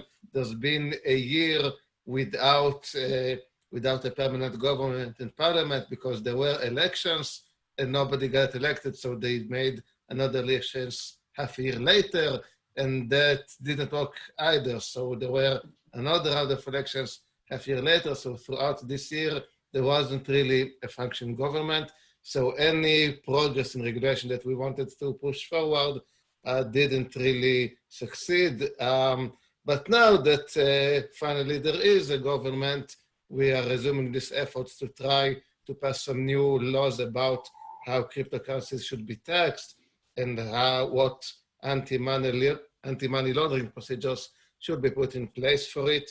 Because one of the biggest problems in Israel with regards to Bitcoin and cryptocurrencies right now, which I think it's similar elsewhere in the world, but I think in Israel it's much a bigger problem, that banks very often refuse to support transactions which involved cryptocurrencies in some way. Now, the bank itself, I'm not talking even about the bank itself trying to do something with cryptocurrencies. I mean, I just want to sell some Bitcoins, I want to get some Israeli shekels in return, and the bank will, in many cases, will not allow me to do that. So that's a problem, and the problem is existing because the regulation for AML in Bitcoin is not very clear. So the banks are saying that they can't manage the money laundering risks, so they prefer to refuse it. Now, we do think that their approach is illegal because the law in Israel says that the bank must provide service unless they have a very good reason not to do so. But that said, that's a consideration, and we hope that once the committees in the parliament, in the Knesset, will approve some new laws, we will hopefully not have this problem as much. Okay, that's a very interesting point that Manny is touching on in terms of the situation where you have no regulation and the concern financial institutions have with money laundering, KYC, all related to compliance, right? So that brings me back to Latin America. I know that there is a general consensus of unregulation. However, how can companies proceed and work in a regulated basis? So what have you been seeing, Renato, in general in Latin America and in particular in Brazil? Hi, Mary. Hello, everyone. When we talk about regulation in Latin America, I need to start from the beginning, telling you that, Latin America countries are still on the beginning of the creation of the regulation specific for crypto coins and also blockchain issues. Brazil is leading these issues. At this point, we have several different bills of law in our Congress. We have some specific regulations as well by the Brazilian Central Bank and also the SEC, Security Exchange Commission, Brazilian SEC. And we have also some general regulations from other sectors. Basically, what we have right now and what the countries are developing is regulations regarding the concept of the coin. For instance, like here in Brazil, right now, we don't have the same value, the crypto coin, as a money. The Brazilian Central Bank and the other regulations, they understand that we don't have, the same pattern, but we have some ways, to understand how to apply as an asset. Usually, all the regulations around Latin America understands that crypto coins are assets, not exactly money. That's the basic. Exactly. Yeah, of course, we have another views of law regarding other issues, but basically, what I tell you right now is that we are in the beginning of the process creating new legislations. Okay, that's awesome.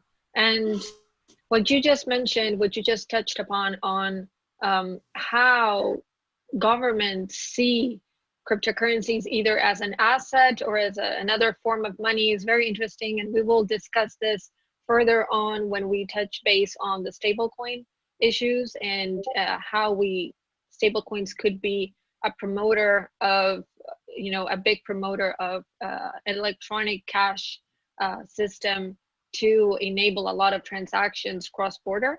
But before we get to that, I would like to have the input on Peter on Europe in particular. What are you seeing in Switzerland? I know the ECB has been particularly hefty and, had a very big role on regulation and very vocal all the time. So what have you been seeing on your side?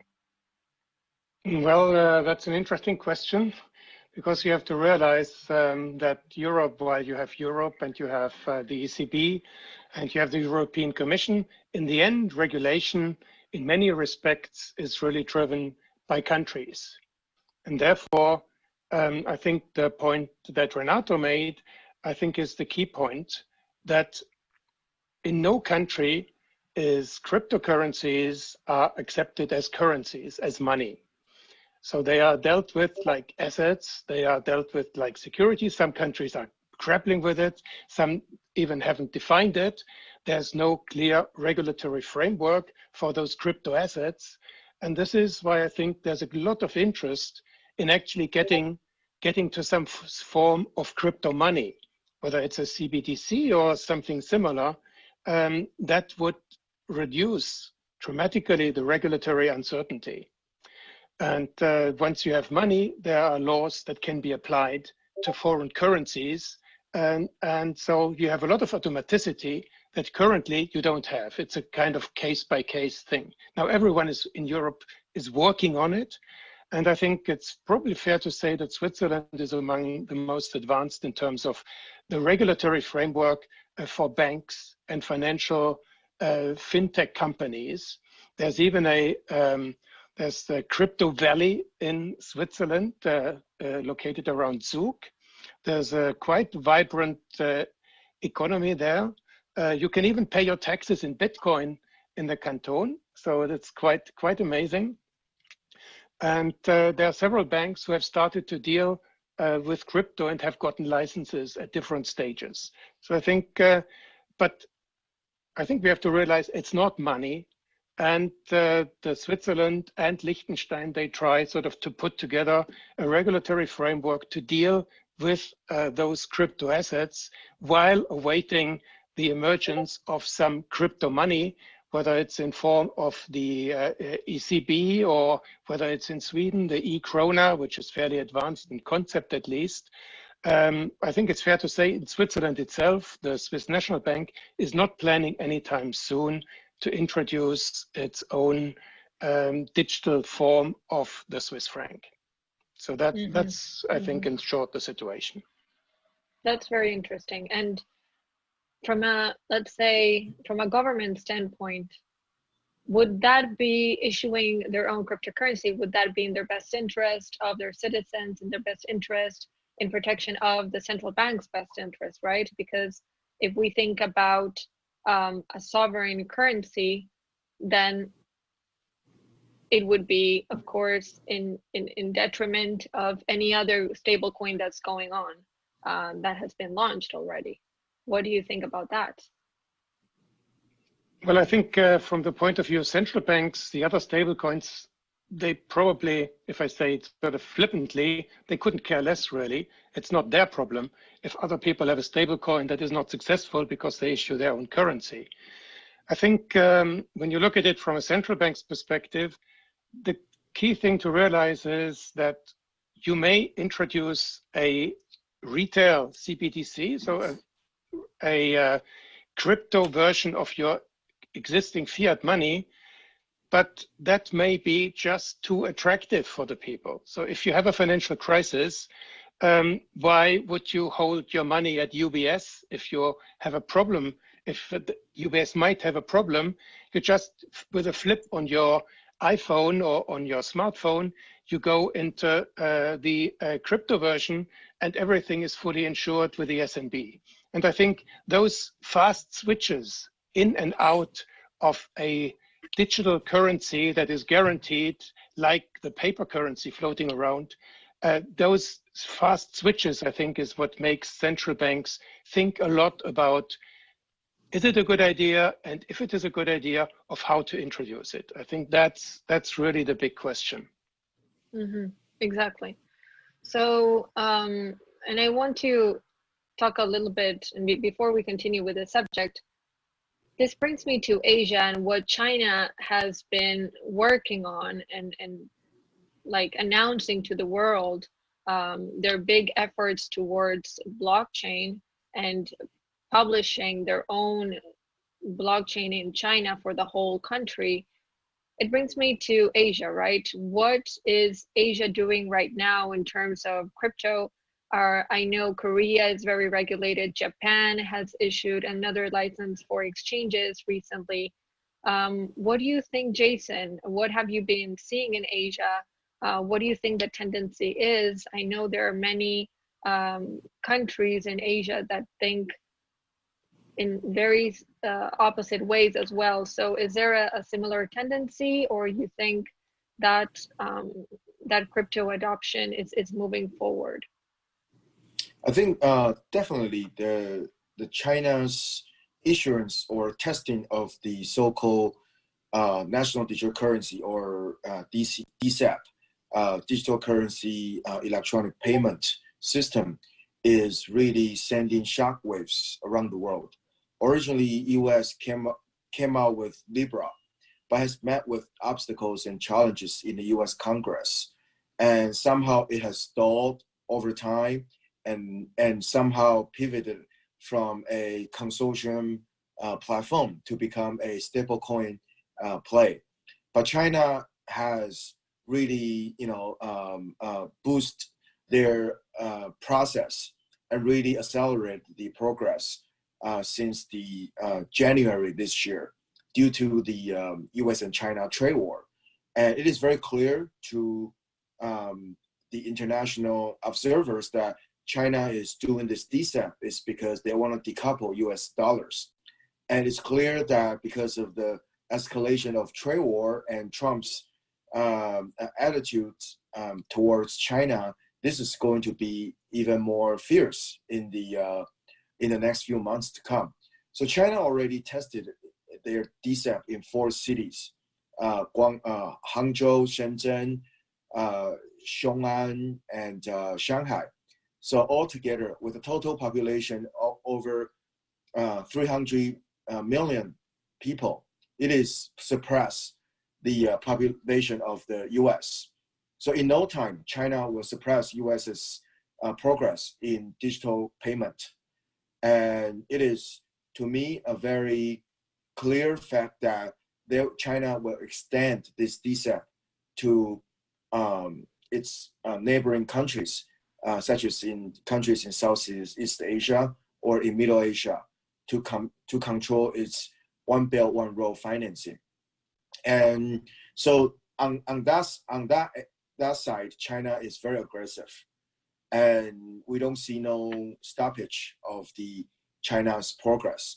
But in terms of other jurisdictions in Asia, it's rather slow. Japan is slow because of the COVID-19, and South Korea is also very slow.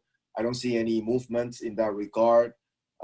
Singapore, originally, I think it has a good position in becoming the leading jurisdiction to embrace the crypto payment. But I think because of COVID-19, it has also stalled.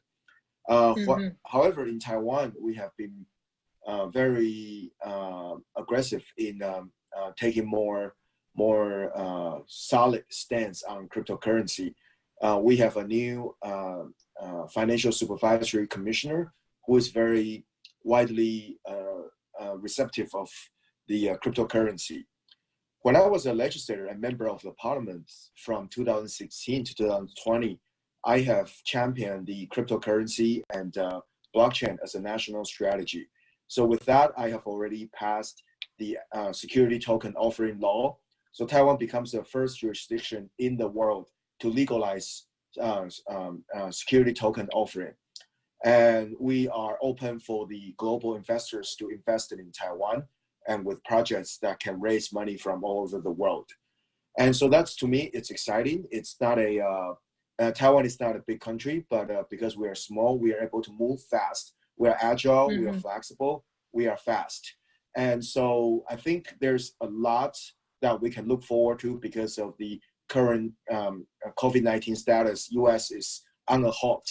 Everything is sort of stopped over there with, over 2 million people conflicted with the coronavirus, and over 200,000 people already died. And so that's a scary case to me.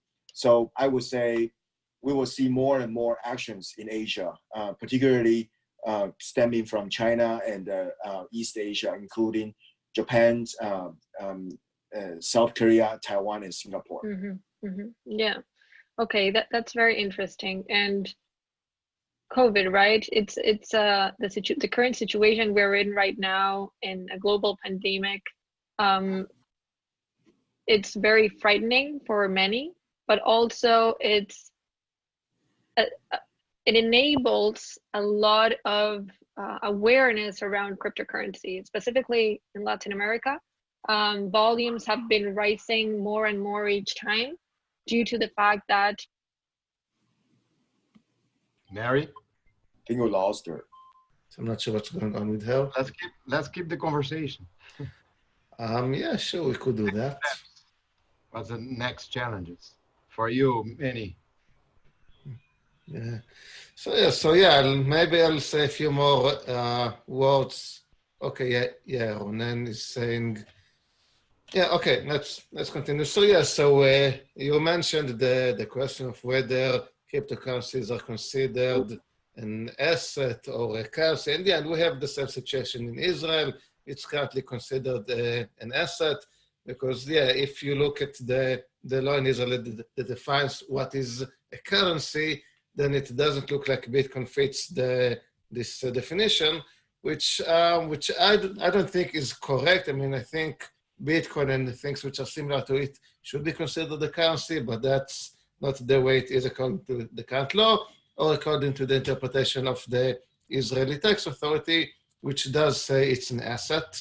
And yeah, but the problem is not so much the fact that it is an asset, but the specific laws in Israel regarding how assets are taxed are not very good. So if you try to apply the laws that work on assets and try to apply them to cryptocurrencies, then you get some absurd situations where you can't really use the cryptocurrencies because there's a lot of overhead reporting and all kinds of weird stuff that's going on. So we, with regards to this issue, we have two main initiatives. One is like a long-term thing, which we hope maybe in several years, Bitcoin will be defined as a currency.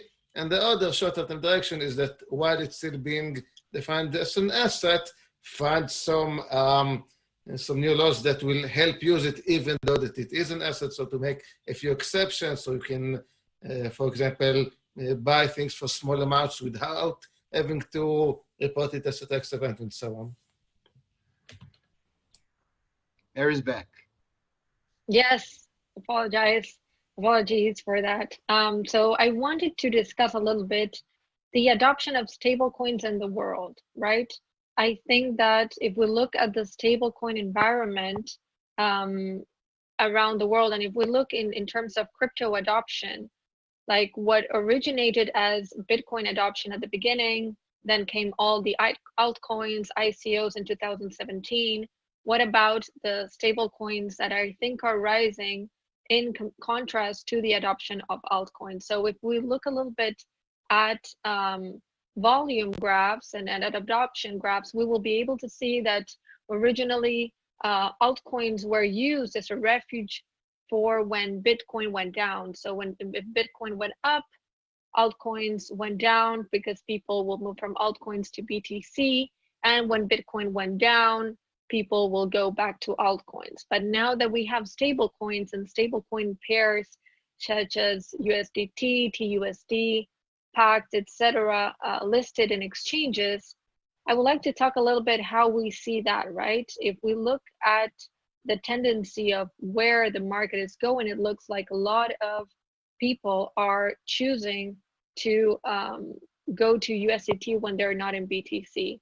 And that brings me to the concept of how introducing stablecoins in each jurisdiction, let's talk about not only USD paired stablecoins, but also, let's say, Brazilian stablecoin, Argentinian stablecoin, Taiwanese stablecoin, how all of these currencies will enable mass adoption and the movement towards a crypto FX environment. So I would like your opinion on that. Renato, in particular, you can start with Brazil. How do you feel about that? Thanks, Mary. I think stablecoins is an asset that just arrived to stay, because if you compare, as much as you can to keep stable the value of not only a crypto coin, but any kind of assets or money, if you have ways to control and to give the society some specific, not only concerns, but trusts about this, it's gonna work. I want to disagree the scenario right now about the COVID-19, because what's going on right now here in Brazil, and more people, even the government, are using more crypto coins, especially Bitcoins and other coins as well, as a way to to avoid all this scenario, difficult scenario, because right now Brazil is almost whole digital. We need to to move from the analog to digital, and the last 45 days we are experiencing a very different scenario about this. So going back to stable coins, I think that it's a reversible scenario, and more we're going to be adapted and to use this concept as well. And do you guys think, I want to know the opinion of the rest of the panelists, do you think that governments will be looking towards issuing their own stablecoin? I know that we discussed a little bit earlier with Peter, I think, who mentioned that the ECB was looking into potentially issuing their own stablecoin. Of course, with Euro, this will be quite easy and to have adoption in so many countries. So what's your take on that? I'm not a great fan of stable coins, or not a fan, but I don't see a great future. I mean, there are two types of stable coins. There's privately issued stable coins, and there is central bank issued stable coins. Central banks issued ones are basically a digital form of their current currencies. Now that obviously has significant potential because it has all the support and the legal power and the economic power of a country behind it. And from a point of view of someone who holds it, it's a credit risk-free asset. So that's an interesting thing. If you have a stable coin issued by a private company, I'm not sure what the point of this is. I mean, there may be the question of Internet of Things, sort of small payments, that kind of stuff that I can see. But otherwise, why would you use it? I mean, you have already lots of payments technologies in most parts of the world. A stable coin that gives you an additional one, but is it really, I mean, what's the unique selling position of a stable coin that's issued by a private consortium? I don't see very many. The one I could see is if you have a huge network established that allows you to tap into that network. So if you do something that uses WhatsApp users, that uses Telegram users, that uses Facebook users, then you have a huge network, and then this becomes interesting on its own. But any other stable coin that people try to create and say, well, it's great for this, it's great for that, I'm rather skeptical. I don't see much value in it. I'd rather see value for example, in a country like Argentina or in other countries that have experienced high inflation, not of a stable coin against the Austral or something like this, but a stable coin that is stable with regard to goods or to gold or something that people care about, not stable in relation to their own currency. I mean, if you have a stable coin that is linked to the Bolivar, who would be interested in that? I think not many people. Yeah, that's my view. I want to hop in and say that I agree with Peter. I think that most stable coins combine the disadvantages of traditional currencies and of the newer digital currencies. So yeah, because they don't have the official support of traditional organizations like traditional currencies do, and they do not have all the self-sufficiency and innovation and so on of decentralized coins like Bitcoin. So I'm not a big believer in that. I also don't see that a lot of people use them in Israel. I mean, sure, I mean, some do, right? But I haven't seen it like a big phenomenon. With respect to a government-issued stable coin, so there has been talks about it. They called it the Digital Shekel Project, and so there was a team in the Bank of Israel that looked into it. I don't think anything really concrete came out of it. I don't think something concrete will come out of it because, yeah, we need to remember when we talk about these things that most money today is already digital, right? I mean, most money is records in the bank accounts. So you don't really need to put a blockchain on top of that. I mean, you can take the current systems, which some of them haven't seen too much innovation, and simply improve them with the current methodology. You don't need to replace the whole thing with a blockchain. A blockchain is good for other things, for decentralization, for this kind of thing. So I don't think, so any project in this regard is either not different from what we already have, or it just doesn't work. That's a very good point. However, think about it from a remittance standpoint, right? Imagine, I know Latin America is one of the largest remittance markets in the world after Southeast Asia, well, the whole Asia region. And in terms of enabling stablecoins as a means of payment cross-border, peer-to-peer, that would appear to be a solution for all the unbanked population there is. Because many you just mentioned, of course, maybe banks are a solution today, but how many people today are unbanked or don't have, you know, the incentives on both sides, right? The banks don't have the incentives to onboard them, and the people don't have the trust to open a bank account.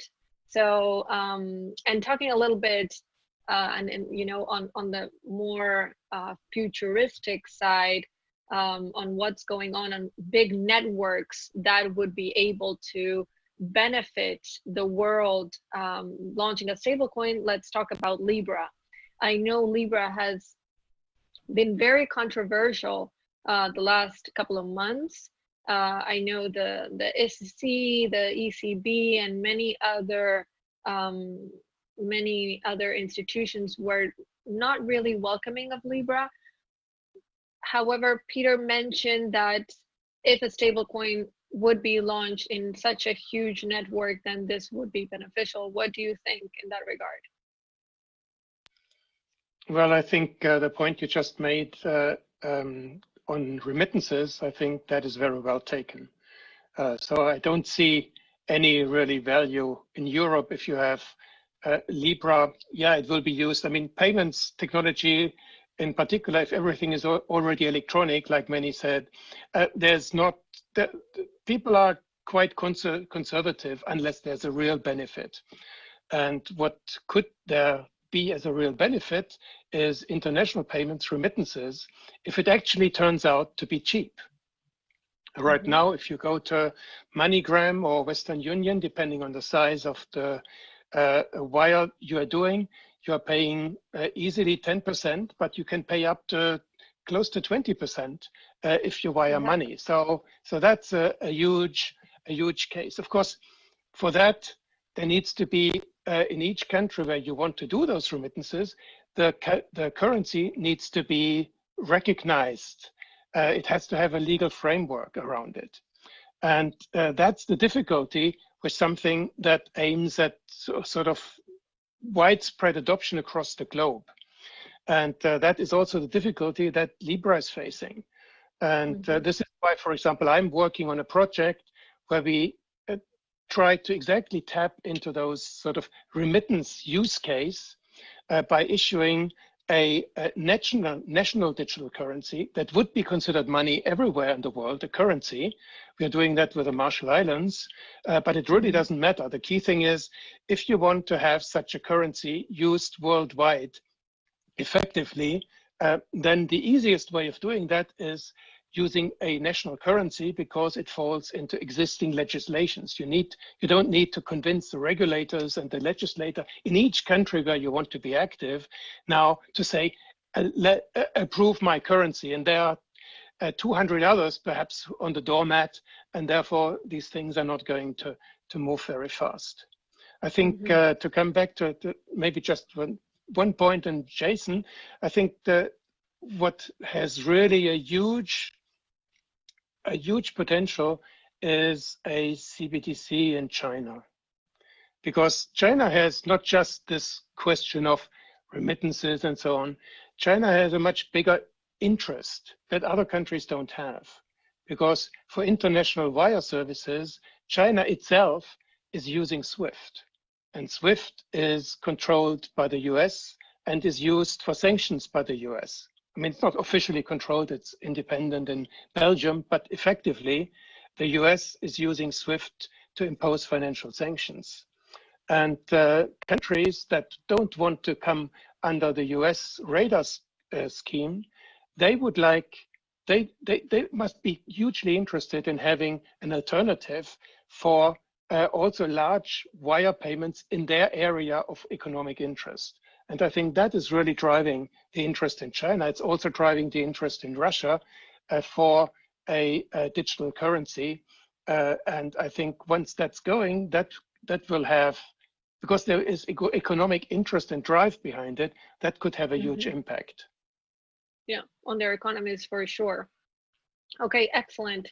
So I think we've covered many points regarding regulation in the different regions, right? We covered Asia, Latin America, Europe, and Middle East. And I think that what we've been able to see in this discussion is the need for regulation at some point, at some level, for the protection of the users in terms of anti-money laundering, you know, all the KYC, to have a good standard regulation.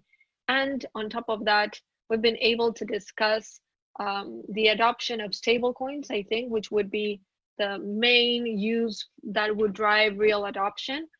We talked about remittance and the roles of financial institution in launching and issuing their own stablecoin. So I think it has been a great discussion. I think we need to wrap up. We have covered a very interesting topic here.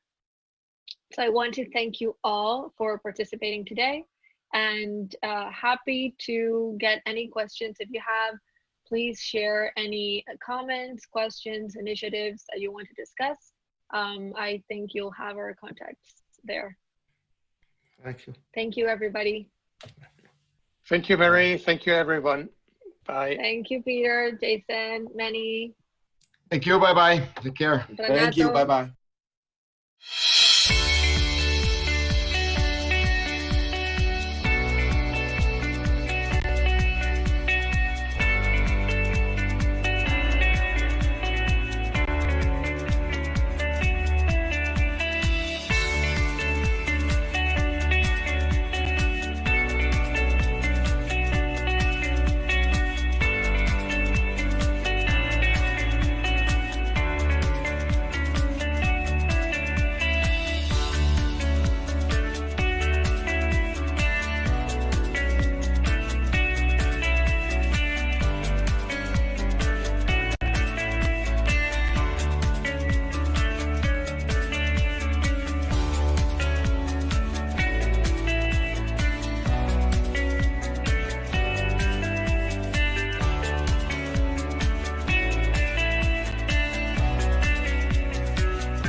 I am joined here today by a man who needs no introduction, recent U.S. presidential candidate Brock Pierce, and we will be discussing the recent announcement of his presidential campaign. Hey, how's it going, Brock? Thanks for joining us here today. Really appreciate it. Well, glad to be here. Thank you for having me. Yeah, definitely. So congratulations on your recent announcement for president. So I think all of us here are wondering, a little bit curious, why did you decide to announce your candidacy for president, and why now? Well, I guess it's a story that's been with me my entire life. I guess when I was 14 years old, I made a movie called First Kid. I played the second president of the United States of America, and that was my Secret Service agent. And let's just say this has been a calling in my life that I was choosing to ignore until more recently. But it really comes out of concern for the state of our nation and the state of the world right now. I feel we are very divided, and we need a path to be reunited. I feel that the left is against the right and the right is against the left. It's very much an us against them. There's contempt held by both sides. And what happened to the days when we used to be able to have conversations and convening in a way where we would have conversations with people with dignity and respect, even if we disagreed with people. At a minimum, we might learn something, and at least learn something about that other person, their perspective, where they've come from, why they feel the way they do. And through that understanding, we can find compromise. We can find a path forward. And so I hope to deliver an important message to the American people that, there is a path to harmonize the left and the right. And I think it's critical right now. And also, I think from a technology perspective, it's also very relevant. If we want to move into the 21st century, if we want to create a future that we all want to live in, it's going to be done with 21st century tools. And I think that we need people that understand what's actually happening in the world right now. And those of us in this business on the front lines are actually designing the tools, creating the systems that are going to create the future that we're all going to live in. And so I'm super excited to deliver that message. And hopefully this creates a spark that gives birth to a movement to bring about a wave of real change. Great. Yeah, no, I think those points really resonate with a lot of people. So I think that, the title of this fireside chat is Using Technology to Unite Us. This is obviously a blockchain conference, so would love to hear about that. But maybe if you could go kind of give an overview of how you would use technology to start uniting the nation and whatever else you would use it for. Well, just to take an even slightly bigger step back, entrepreneurs built this nation. Entrepreneurs will be the ones that rebuild this nation or redefine whatever world we're moving into. And technology clearly is at the forefront of making all of that happen.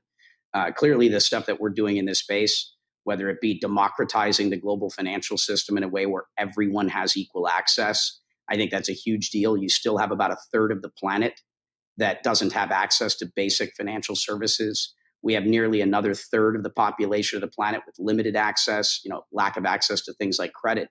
And that's a problem that even exists here in the United States, as many of us don't realize. But all those check cashing stores, all those payday loans, those are systems that are generally there for people that have been basically kept out of the financial system. And in this day and age, if you were going to redesign Maslow's hierarchy of needs, having a computer, which is a cell phone, and an internet connection and basic financial services are essential to the pursuit of happiness.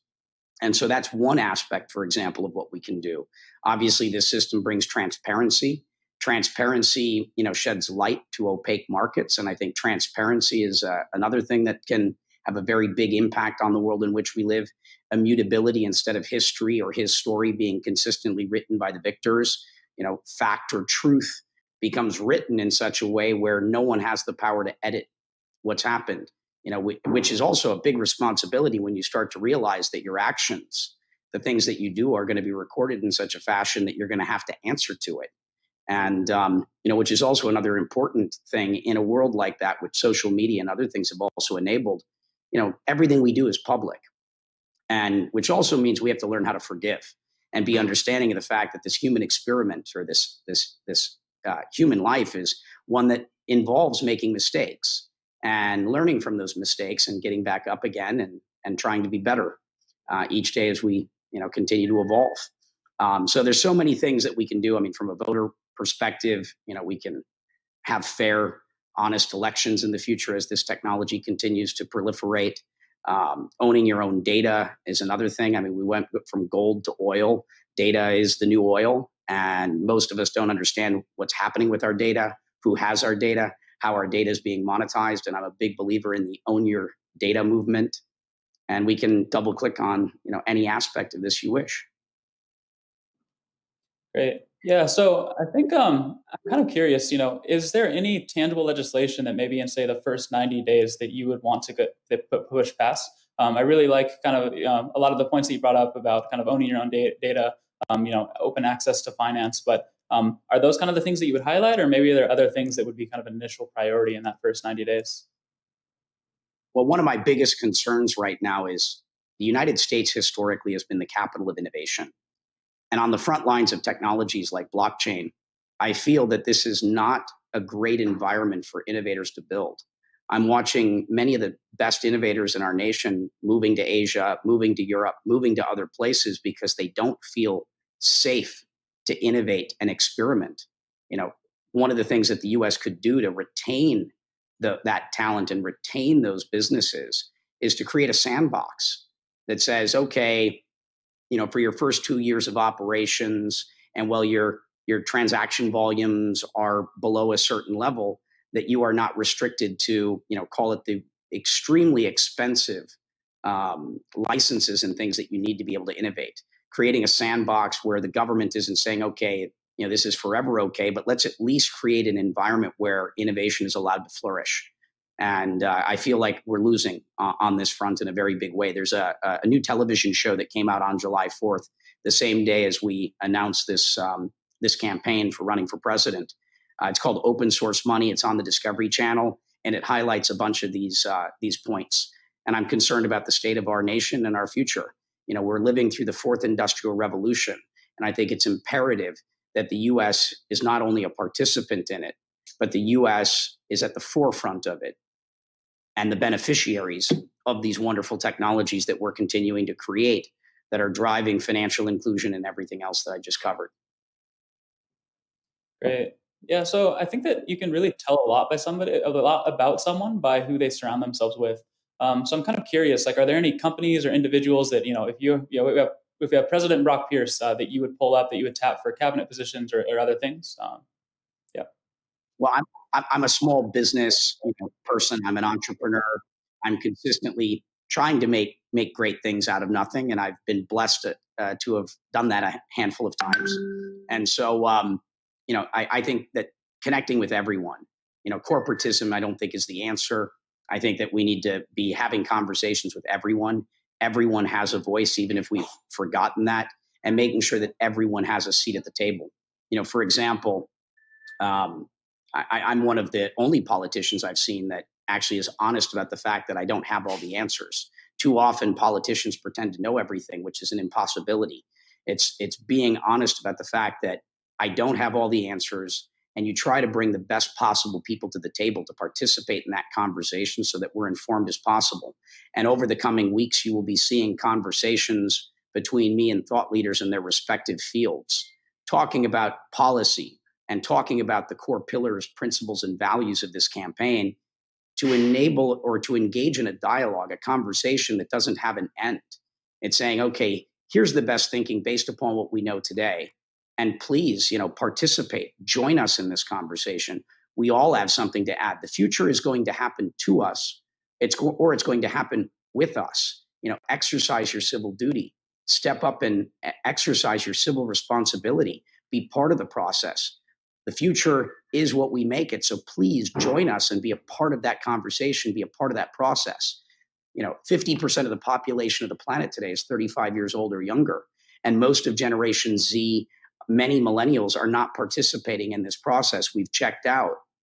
Let's not let decisions keep being made for us. Let's be part of this process and make sure that our voices are heard and that everyone is participating. I hope that, and I strongly believe that this election is going to have the highest turnout of first-time voters that we've ever seen in this country. I'm very focused on Generation Z. I'm very focused on the millennials because we have our fingers on the pulse. we actually understand how technology is changing the world around us and how it's affecting our lives. And we are best equipped, I think, to lead us into the future. Great. Yeah. So, I mean, as you mentioned, you are involved in a lot of businesses. You are an entrepreneur time and time over again. But I think that many people would perhaps say that, conflicts of interest or previous businesses that are then, taken into a presidency might, or politics in general, might be the cause of a lot of the issues that we see today. So if you were to be elected, would you put your crypto in a blind trust? Would you kind of, no longer be involved in those businesses? Or how would you avoid some of those claims of conflict of interest if you were elected? Yeah, if elected, everything would end up in a blind trust. And I think my track record of being blockchain agnostic speaks for itself. If you've ever watched me speak or talk, I'm never shilling a particular project. I'm consistently delivering the message to everyone in the industry that, my chain isn't better than your chain. My coin isn't better than your coin. If anyone succeeds in making the world a better place, we all win. And I think it's far too early in this process to be saying that this is the future. Let's encourage continual innovation across this sector. And, we all have something to offer and we all have something to learn from. And let's make sure that we understand to work with each other, even though we might have different perspectives on the path forward. All of this innovation matters. And I think I've been probably the most vocal consistently in talking about chain agnosticism and that maximalism isn't the path forward. Let's respect everybody's innovation and let's respect everybody's different perspective on the right path forward. And so, yeah, I'm not here to push any specific project. I'm here to push ideas and then let those ideas, let those, call innovators, in free market sort of fashion, compete for adoption. And as things unfold, the best path forward will present itself based on the execution of those people that are building these systems and the adoption from the communities that are supporting it. And obviously the applications that get developed around it. In the last conversation, before we jump on about stablecoins, I think that's also a huge innovation. I mean, it's affecting how national currencies or how fiat money is being used. We all know that China is implementing these technologies. Other foreign governments are looking at it. And it doesn't seem like the United States is paying enough attention to this. And that, call it bringing less friction to the movement of money is going to matter a great deal. Obviously at Bretton Woods 75 years ago, it was decided that the US dollar would be the world reserve currency. And it's unclear how much longer the US dollar will stay the world reserve currency. And if the US dollar is not empowered by, call it the tools that exist today to make the US dollar the best dollar it can be, we are at risk of that status changing even faster. Yeah, no, I totally agree. So I'm kind of curious, maybe if you have some opinions on, China's DCEP initiative, like what you kind of think of that and how you would perhaps combat that. Do you think it's just simply developing the technology faster, having a more kind of open technological stack that other people can engage with? Or how do you think the best route forward is, with this perhaps new kind of monetary warfare that might be coming in the future? Yeah, I mean, that's how wars are fought today. They're asymmetric. Their currency, their media, their hacking, cyber warfare, things of that nature. So we don't notice what's happening around us, but clearly we are living through very difficult times. And as China digitizes the renminbi and makes it available to places like Africa and Latin America and Southeast Asia, I can definitely envision a world where the renminbi or the RMB becomes a currency that is very much competing with the US dollar globally. And if the US dollar wishes to compete, it's going to have similar, or it's going to have tools and features that make it comparable. It's going to have at least a comparable sort of feature set. And right now the dollar doesn't have that. And clearly nobody else has succeeded in that. Clearly with projects like Tether, the US is still very well positioned to lead in this area. There's just not a lot of time to act. We can't wait another 4 years. I mean, the time to act is now. And I think bringing this conversation to the forefront is what's important. I mean, Ron Paul ran for president 3 times, but was never elected. But he shed a lot of light through those conversations and through that process to things like the Federal Reserve. And so hopefully this running for president will bring a bunch of very important conversations to the forefront so that we're aware of it and so that we can engage in conversation about our respective future. Yeah, I think like a lot of these kind of progressive positions or tech forward positions, a lot of the younger voters do support. And as you mentioned previously, you really want to tap into that. You want to get them excited. You want them voting and participating. Do you think it's just by focusing on technology, focusing on subject matter that engages them? Or do you have another way to get people interested? I think there's kind of a real apathy in this country that people don't engage in the political process. How do you plan to change that with your platform? And how do you plan to engage with those younger voters? Well, I mean, you have to communicate with them through their preferred mediums. TikTok, for example, is where Generation Z is, and there's no politician communicating through those platforms. You have to speak to people in their language and through their preferred mediums. And it's social at this point. I mean, this should end up being the first virtual campaign, which is especially relevant in a time like this with COVID and things just, typical sort of campaigning isn't really possible. You can't hold rallies in the way that you used to do. And so being able to deliver a message over the internet is more relevant now than it's ever been. And so you have to talk to people in their language and over their mediums. And that's going to be TikTok, that's going to be Instagram, that's going to be social. And it's going to be done through events in the same way that many of us have likely attended Zoom events. We've listened to music, we've connected with people. And I think that our generation is best suited to communicate through these mediums. I mean, it's inherent. It's what we do every day. We're not doing it because that's the mode of communication right now. It's what we do with or without COVID. This is already how we engage with each other. And look at, again, technology is allowing this to be possible. People tuning in from all over the world to be able to connect. And we can do this from the comfort of our own homes. Yeah, I mean, it's really interesting you brought up, COVID. I think, that's, like you said, that's the reason that we're here. It's the reason that we're talking over video chat, why this entire thing is virtual. I'm kind of curious, like how, maybe a few ways that you would have handled this situation with coronavirus differently. I think that a lot of the problems I'd be interested to hear you touch on about using technology is that it's invasive, that it violates a lot of the privacies that the United States holds so highly and makes us uniquely, America, the United States. So how would you kind of straddle that line of, using technology, but also making sure civil liberties and privacy are respected? Yeah, well, one example of where technology could have made a big impact on the lives of Americans is just with these, PPP checks, your stimulus checks, your unemployment checks, things of that nature. A lot of people didn't receive their funds in a timely fashion. And with technology, that money, those funds could have been delivered to people much faster.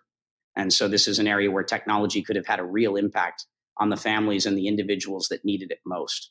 I'd say probably 70% of the American population right now is living in a state of discomfort or fear, not knowing how they're going to pay their rent, pay their mortgage, put food on the table, and just generally uncertain about our collective future. And so this is an area where technology could be enhancing our lives. And I truly believe that technology is here. We should be embracing it, not fearing it, but we also need people that understand the risks associated with it. Technology is neither good or bad. It's how we use it that matters. And clearly things like privacy matter a great deal. Owning your own data, I think, is an initiative and where this can have a real impact. Clearly, I'm a big believer in freedom. And one of the questions I would encourage everyone to think about, which is, what does freedom mean to you? What is freedom to you?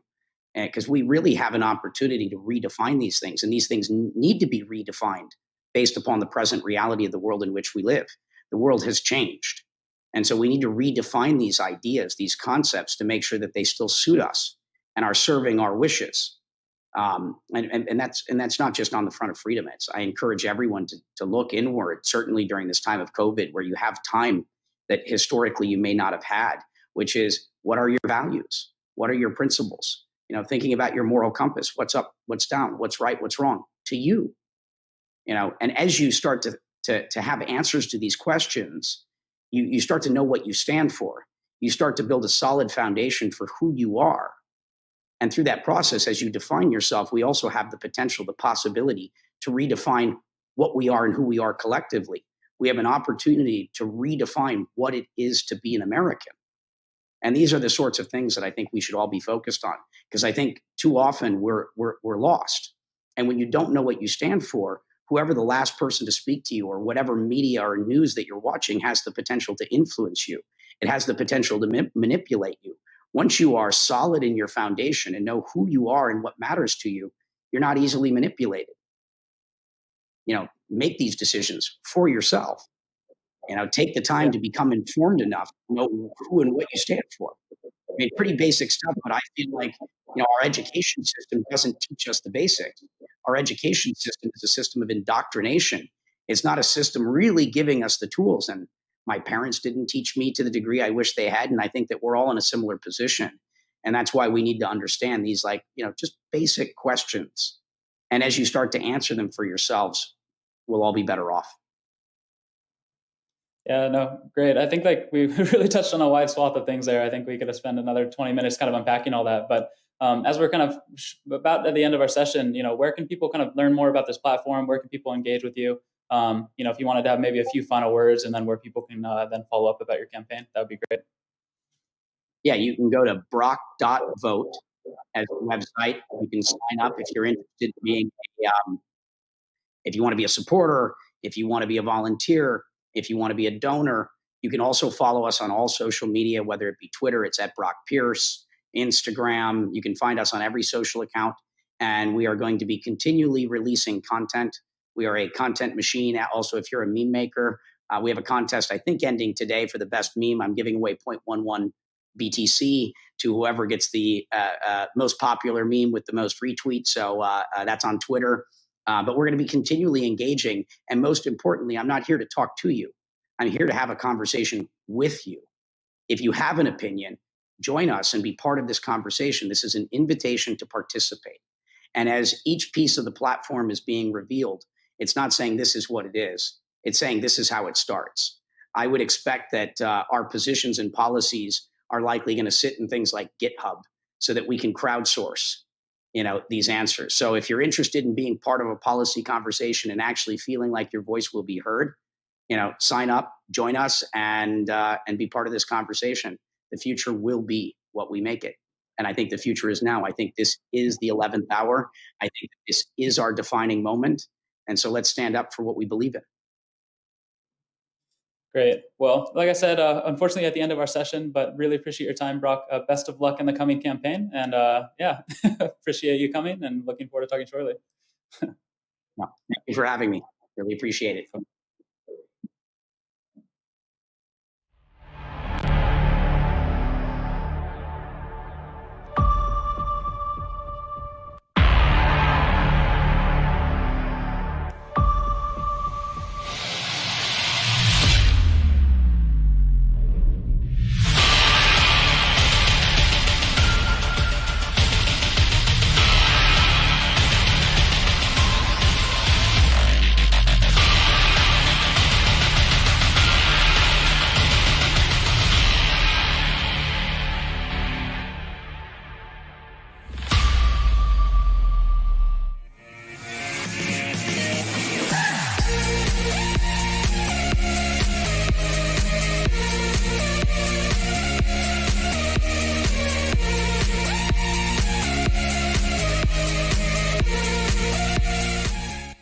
We're going to be carrying on the conversation right now around the regulatory day, and probably one of the most important trends in payments is the talk around the central bank digital currencies, better known as, among all of us, as the CBDCs. Joining our moderator, Kevin Bate from Delta Strategy Group, are Daniel from Gattaca and Chris Giancarlo, who's a former CTFC chairman in the US, now part of Wilkie and Farr and Gattaca, to discuss about the digital dollar project and many more. I would also like to take this special moment and give a very, very big shout out to Dan Spuller, a good friend of ours at the Unitize, who's the co-chair of the North Carolina Blockchain Initiative, for helping us put the following sessions together. Everybody enjoy. Well, good afternoon, everybody, and thank you for joining us for this panel, which is exploring U.S. central bank digital currency with the Digital Dollar Foundation founders, Christopher Giancarlo and Daniel Gorfine. So thank you both, gentlemen, for being here today. Really appreciate it, and excited about the opportunity to speak with you. To join you. Yeah, thank you. Thank you. I'd like to start off because we have a diverse audience with varying levels of understanding of this subject matter. So I think it might be helpful to set a baseline by giving everybody a very brief overview of your impressive backgrounds and a high-level overview of the Digital Dollar Foundation. And maybe we could start with you, Chris. And I think it's obviously important to talk about your most recent government roles as well. Yeah, thanks, Kevin. It's great to see you. I spent 5 years from 2014 to 2019 at the U.S. Commodity Futures Trading Commission. And for the second half of that period, I served as its chairman. Before that, I spent 30 years in the private sector, almost half of that time practicing law in New York and London, and then starting a startup company, GFI Group, that developed some of the first electronic trading platforms for over-the-counter derivatives. And we took that company public in 2005, and I had a very successful run. We became the world's leading trading platform, operating out of 18 major world financial centers, operating a network of trading for over-the-counter swaps. And that was my background, both as an entrepreneur and in financial markets before going to the CFTC. I stepped down. I finished my term after 5 years last July and re-entered the private sector. And everything that I'm doing in my work in the private sector really is focused on that junction between markets, between technology and law and public policy. And I'm very focused on areas where so much of our financial infrastructure that was once state of the art has been allowed to age and decay, in some cases become obsolete. And this is a critical issue as we enter this new digital age, an age of the digitization of things of value. And last October, I teamed up with Daniel Gorfine, who will introduce himself in a second, and we wrote an op-ed in the Wall Street Journal on why we believe the dollar as one of those core elements of infrastructure need to be modernized for a new digital era. And that led us in January of this year to form the Digital Dollar Foundation, which we'll talk about in a minute. But I'll let Daniel speak about some of his background and why he's involved in this great adventure alongside me. Great. Thanks. Thanks so much, Chris and Kevin. Good to see you, at least virtually. So those of you who like the movie Memento and like going in kind of reverse chronological order, that's how I'll walk through my background. I actually left the CFTC last summer and launched a boutique fintech advisory and consulting business. Also glad to be here in my capacity as one of the co-founders of the Digital Dollar Project. I also currently serve as adjunct professor at Georgetown University Law School, where I teach fintech law and policy.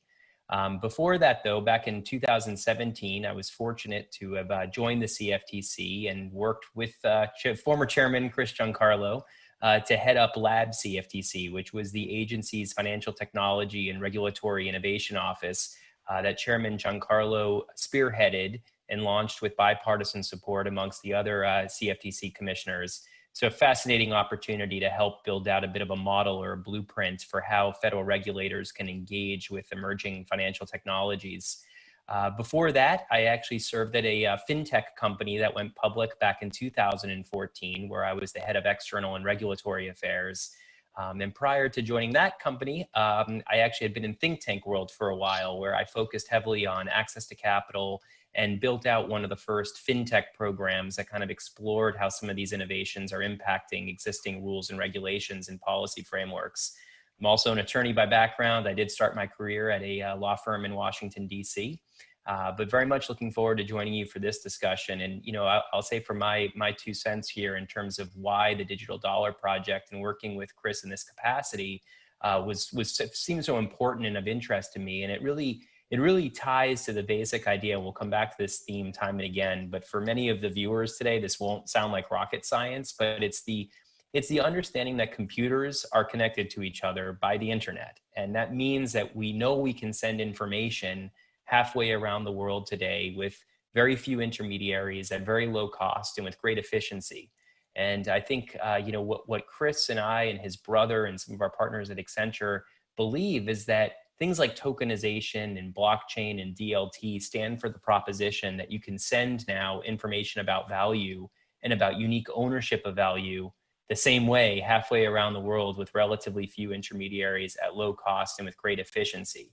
And that dynamic is going to impact the way we transact in all types of financial instruments, including money. And so that's what got us thinking last fall, as Chris mentioned, about how this dynamic and how these trends are going to impact the US dollar itself. And we thought that was a very important project for us to tackle in a nonprofit kind of thought leadership way. Excellent. And you know, you have spent a considerable amount of time, both of you, thinking about this. You recently published your white paper, and I think to further set the stage, it would be great if you could kind of at a high level walk through the white paper, and it's available publicly online for folks who have not read it. But to walk through it and also talk a little bit about the difference between a central bank digital currency, or in this case, the digital dollar, and a stable coin, like, you know, TrueUSD or Tether, because I've been on phone calls or conference calls when this issue's come up, and it was surprising to me that there is a lot of misunderstanding out there about the difference between a stable coin and a digital dollar. So if you could kind of talk about the white paper and then maybe hit that point too, it'd be great. Great. So maybe what we'll do, Kevin, is maybe I'll take the first part of the question, and then I'll pass the baton to Daniel to address the second part. And the first part is that we formed the Digital Dollar Foundation and then teamed up with Accenture to create the Digital Dollar Project in January of this year, 2020.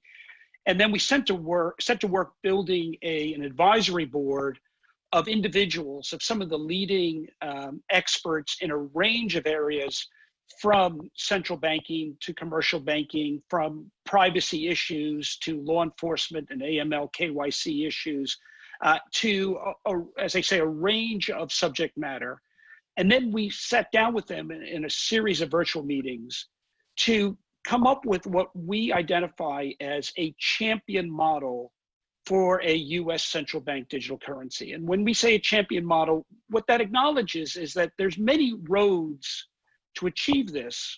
What we wanted to find is, where is the middle ground? Where is the most achievable, the most effectuous representation of this? And then put it forward in a thoughtful work, which is our white paper, which we released at the end of May, and ask others to come in with challenges to this model and tell us whether indeed it is the right, or whether there are elements of this that are better represented in other models. But what we're seeking to do is form public opinion, a consensus around a model for the US to then perceive. You know, when in the 1950s, when Russia launched Sputnik, the United States wished to respond. It wasn't right away clear that the response would be landing a person on the moon. That what became the champion model, but after a search for consensus. And what we're trying to do here is find that consensus. So we put forward our champion model in our white paper, which is viewable at digitaldollarproject.org. And we invite your listeners to read it and think about it, because ultimately what we want to arrive at is, what is the best way forward? What is the best way forward to modernize the dollar for a new digital age, an age in which things of value will become digitized, decentralized, and ultimately programmable?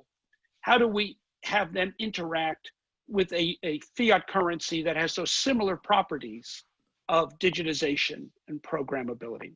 So what we have proposed in the digital dollar is, one, that the dollar be in a tokenized form, not an account-based form. Now, there are those who argue that account-based might be a way to go. We view it as something of half a loaf. And if we're going to modernize the dollar for a new digital age, let's go the full representation of a token. We're open to conversation on that, but that is what is our champion model. We also propose that it should be distributed through the existing bank infrastructure, in the same way that fiat money is made available now from the central bank, through regional banks, through commercial banks, and then distributed to the public, and the banks post reserves against that fiat currency. We're proposing the same distribution mechanism here. We're also proposing that it is not to the exclusion of stable coins and other non-sovereign currencies. And we're also proposing that it doesn't displace existing paper fiat that's in existence in currency. And perhaps here's a good point for me to pause, pass the baton to Daniel, talk about how it's different than, say, stable coins. Yeah. No, thank you, Chris. I think that's a great overview of some of the key tenets and the perfect segue, because again, and that's actually one of the stated explicit tenets of the Digital Dollar Project, is that, you know, a tokenized US dollar is not antithetical to further private sector innovation, including things like stable coins. If anything, as I'll explain in a second, we think it's additive. I mean, at the end of the day, the system around money, if you view the system around money as a public good and as basic infrastructure that you then build upon, I think it helps explain how upgrading that infrastructure can help unleash additional innovation. So how might that happen? So the first one is around, you know, programmability. So when you talk about tokenization, if you tokenize the US dollar, we don't believe that the government is going to be in the business of creating significant code and rules within the token itself. To the extent they do so, it would be minimal. The role of the private sector will be to add kind of wrappers around that, or essentially smart contract systems around the tokenized money, which will enable all types of different types of business use cases and applications. So you know, you can think about, for example, settlement in financial markets or in capital markets transactions, where perhaps you don't want real-time settlement. There may be efficiency benefits from having slight delays, but that's code and that's logic that the private sector may develop around USD in order to help satisfy that particular application. You know, another way to think about this is that I was trying to come up with analogies when you look at the infrastructure argument, and you could think about the system of money as akin to highways. When the US government decided to build interstate highways, did it have an impact on certain transport businesses? Of course it did. It had an impact because it was a choice to make big, you know, well, at the time, maybe it was only 2-lane, but to make wider lane interstate systems. But what did that do? It enabled significant economic activity and new transport businesses to build on top of that. So again, holding that parallel, you can see how tokenizing the US dollar should enable a lot further innovation in economic activity around payment structures. You know, today we've made a design choice. We have physical cash. That's the choice we've made. We have, as a result of that, an ATM system that's developed. We have different types of payment systems that have developed to fill gaps and build on top of that. The same thing would happen if you upgrade the system to tokenize money, but we think with even better benefit to markets, to individuals and end users. Well, so I would actually like to talk more about some of those benefits. And I think you've already touched on some of those benefits. And maybe Chris, you could talk at a high level about some of the types of things that we might see. And I mean, one of them obviously that comes to mind, I think for most people in the United States, is competitiveness of the US dollar on a global playing field. But if you could talk about some of the kind of an overview of some of the benefits, and then maybe Daniel, you could dig in, or Chris, however you guys want to address it, but could dig into some of the specific use cases or types of benefits that we might see from a digital dollar. Maybe some examples of how someone might program a digital dollar to do some new and innovative things that we can't currently do with a greenback. Sure. So just broad overview, right? Most money that's utilized today is bank money, is bank issued money in the form of accounts.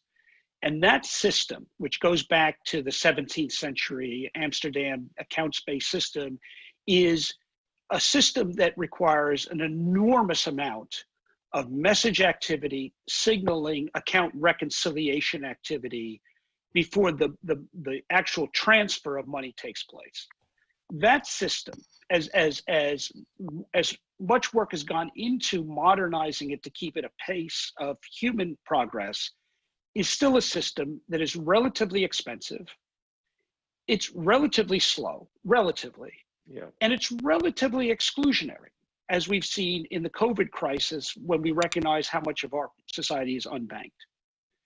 We have the opportunity with new digital technology and the development of distributed ledger technology to move to a token system that will be faster, be less expensive, and could be more permeable to populations that have historically been excluded from accounts-based system. That's the broad overview. Once you then start going down to different use cases, whether they be in retail payments, retail benefits distribution, retail compensation distribution, whether it be in wholesale transactions, merchants in business having access or the ability to transfer capital in large amounts, not just small amounts, in large amounts. And then finally to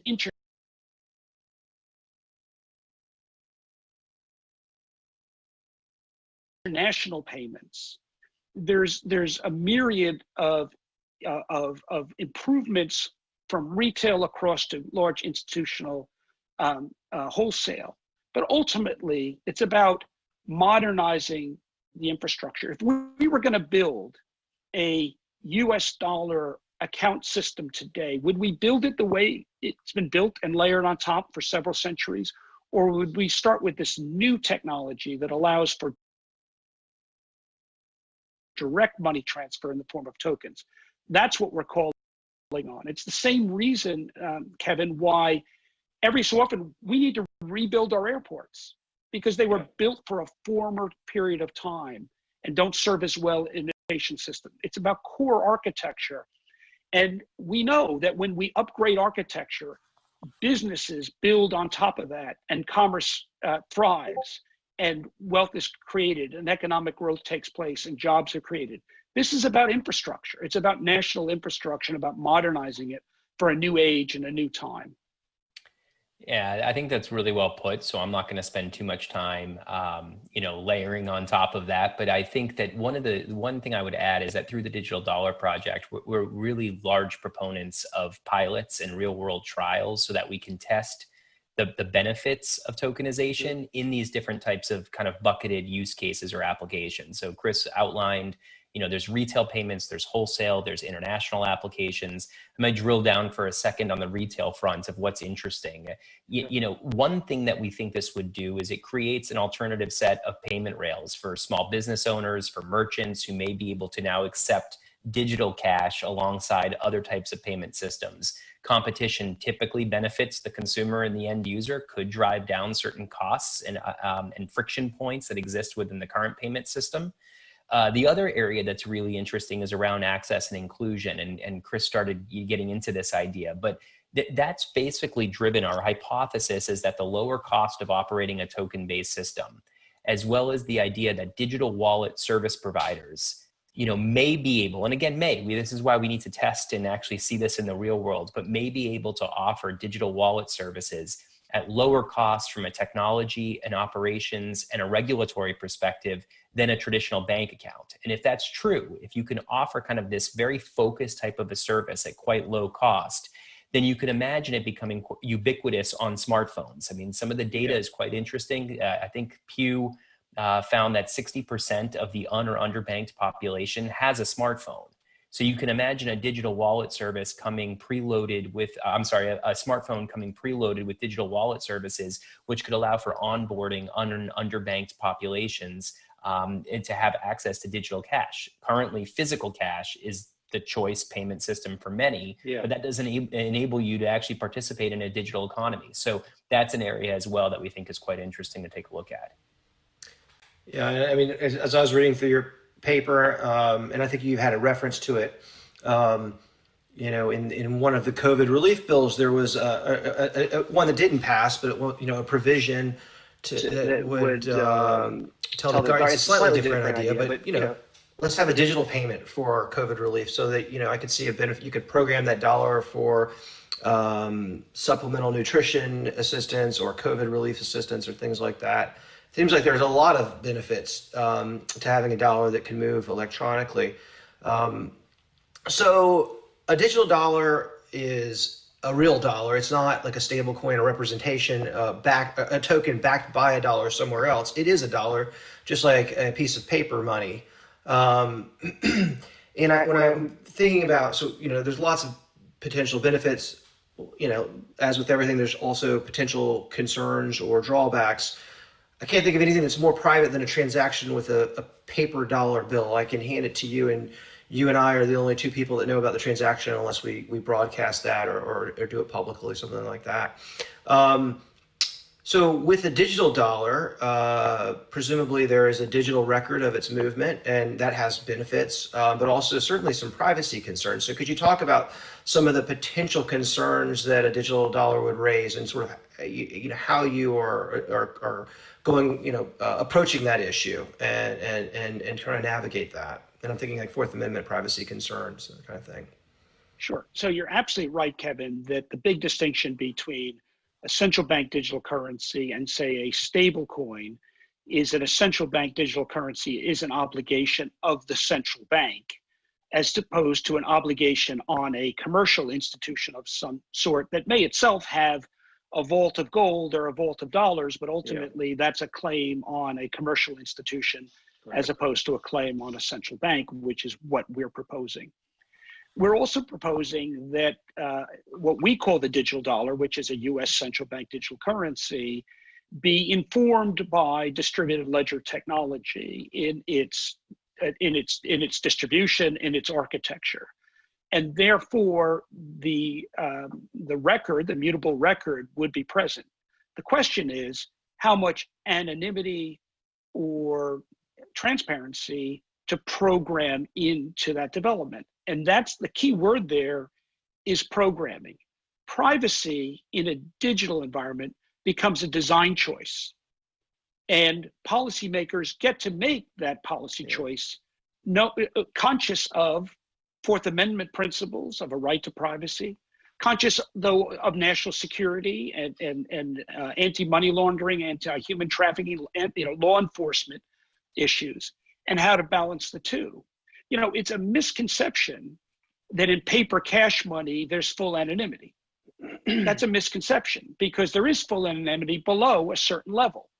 A design choice was made years ago that above $10,000, there would not be anonymity in the use of dollars in certain commercial transactions. Right. Again, design choice. So policymakers will get to make a design choice in developing a digital dollar. And I think that's, to Daniel's point, why it's so essential that we have a series of pilot programs to find what the right level is there. Now, I'm one who believes that if the United States gets this design choice right in a way that's consistent with our historical principles of the right to privacy from state surveillance, a digital dollar could actually be the world's preference currency compared to, say, digital currency developed by non-democracies, states that don't recognize the rights of their citizens to privacy, or against other states that may be more focused on restricting commercial exploitation of transaction information, but be fully open to state surveillance. If we get it right in the United States, and I believe we must, and I think we should, and I think it becomes a competitive issue to get it right, we could develop a digital dollar with the right level of privacy and yet the right balance of appropriate law enforcement restrictions. But again, it's about programming it in. And to finish on this point, the best argument, I think, for going to a digital currency is the ability to program in particular values that are important to a modern democratic society, program them in right from the beginning, both technologically and embedded in our law and jurisprudence as well. Yeah, it's a great point. As I read the paper, I just kept thinking about, well, privacy erosion is sort of a one-way street. As you lose privacy in our society, and we're talking about through marketing and advertising, and our information is out there, it's kind of hard to put that back in the bottle. And I think what you're saying, as I understand it, the nice thing about a digital dollar is we get to decide. You can set the dollar wherever you think is appropriate, or the policymakers think is appropriate. Actually, if you look at history, rights to privacy don't always diminish over time. In fact, it's more often than not, in Britain, for example, there was no right to privacy until a modern middle class emerged, and they demanded those rights from their sovereign, just as our founders of our country demanded those rights from informing our government. So I don't believe there's a historical direction toward less privacy. It's important for us, as we design our digital dollar, decide what those rights of privacy should be and make sure they're embodied in this new innovation for the future. and we shouldn't assume. And certainly, I don't think we at the Digital Dollar Project assume a lack of privacy in a digital dollar. We're here to work to make sure that the right balance is built into it, and work with policymakers to get this very important element right. And besides, getting this important element right is a competitive advantage for the United States if we get it right. And that's all the more reason to get the balance right. I think that's right. I absolutely think that's right. And something we as a democracy have been good at in the past. And I think we have to figure that appropriate balance. And talking about balance, you know, another area of sort of the yin and yang of this is the sort of complete open source versus walled garden approach to, you know, some digital currencies. They operate within their own sort of walled garden, and there's not a lot of interoperability. They don't play well with others, and so they're great so long as you're in that silo.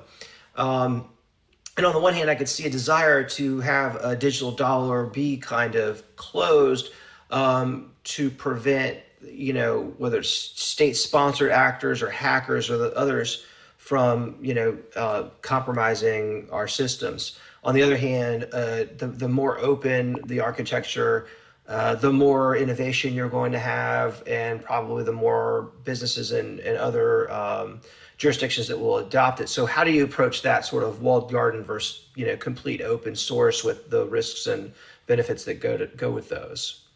So maybe I'll start there and say, look, the point on interoperability is critical. I mean, so if you start off with the premise that the United States dollar is the choice reserve currency of the world, we certainly don't want to walk back from that. So you would want to develop a system that is interoperable with other major central bank initiatives as well. That's why one of the things that we've focused on doing through the Digital Dollar Project is to engage closely with other central banks that are pursuing their various pilots and trials associated with CBDC. At the end of the day, that's going to be really important. And there are certain groups like the IMF and World Bank, and you have BIS that are focused as well on interoperability. So we certainly don't want to create a system that walks back and creates an even more siloed type structure. That would completely defeat the purpose of what we were talking about at the outset, which is the internet allows connectivity of computers with relatively limited friction and relatively few intermediaries. So we shouldn't be adding those layers back in. You know, and actually to make the point too, that if we view this and if we view tokenization of the US dollar as an offensive opportunity rather than something defensive in nature, there's a lot of opportunity even further dollarization. Now that's something that has its own set of challenges. I mean, there may be certain global emerging markets that would struggle with free access to tokenized USD. But certainly there would be a lot of advantages for end users and for consumers on the ground. So it is really important that as we design our systems, we think about openness, we think about interoperability.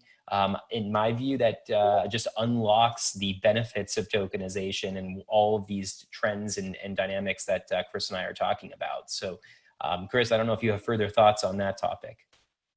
No, I think interoperability is critically important. It's one of the reasons why the Digital Dollar Project and its team and its advisory group have spent a fair amount of time talking with our colleagues in the UK, at the BIS in Switzerland, and our friends at the Riksbank, with others that are working on developing central bank digital currency.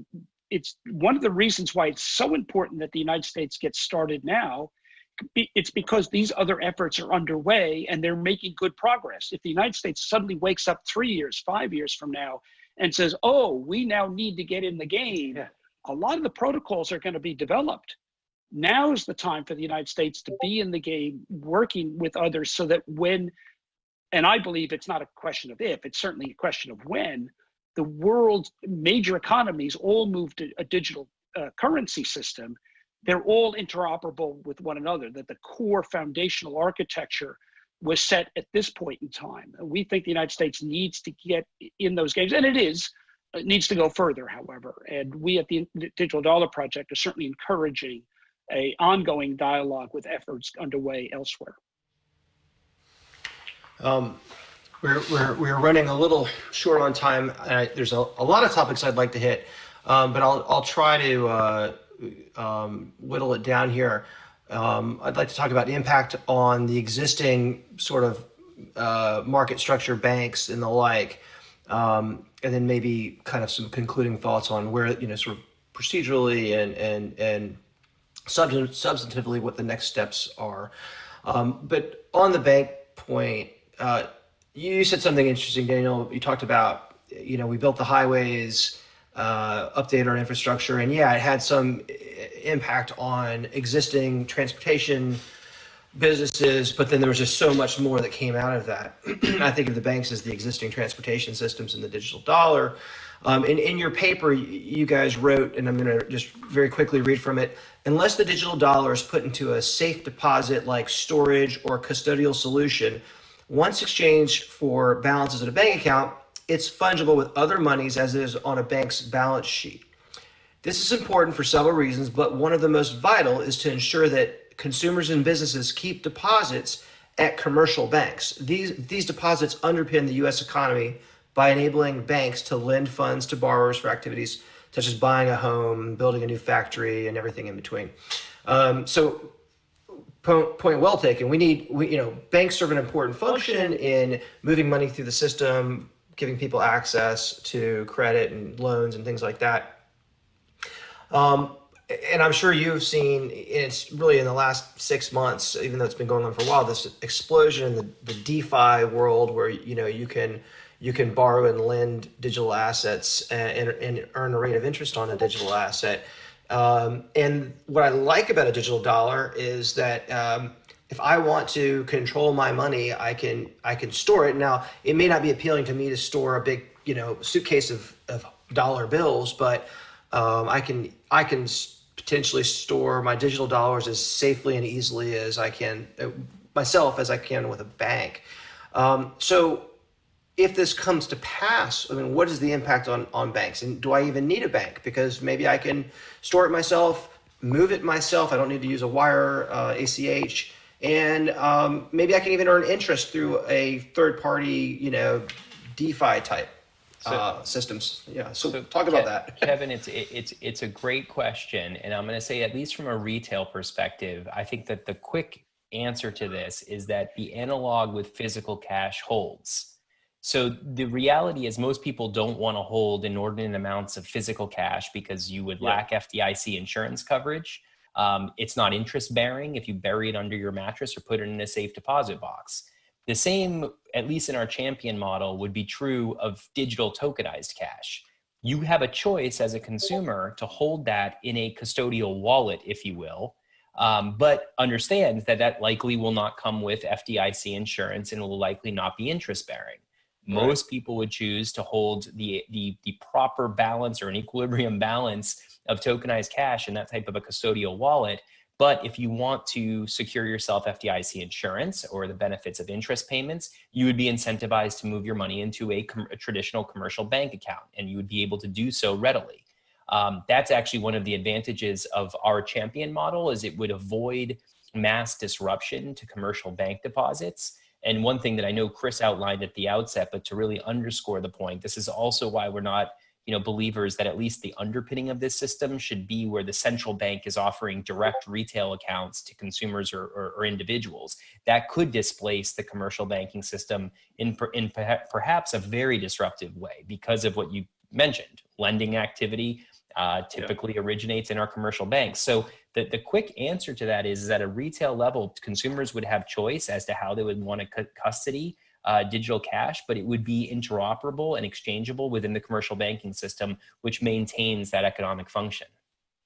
A few minutes ago, Kevin, I mentioned that, looking at it broadly, the current accounts-based system is slow, it's expensive, and it's exclusionary. Some of the actors who are most directly looking at central bank digital currency and stable coins as a solution to that are the very banks who may become disintermediated to some degree by this innovation. And they recognize that, and they're experimenting with this new technology now. The technology, technology is it's like a driving wind. You can try to stand up against it, but it'll knock you down. Much better to harness it the way you do a sail or a plane, to do things with it. And that's what we're talking about. This technology is coming. There will be new opportunities for forward-leaning financial institutions. And some of them will be the old-fashioned ones of collecting deposits and paying interest on them, lending for a new home, lending for a new car, all the activities that banks do.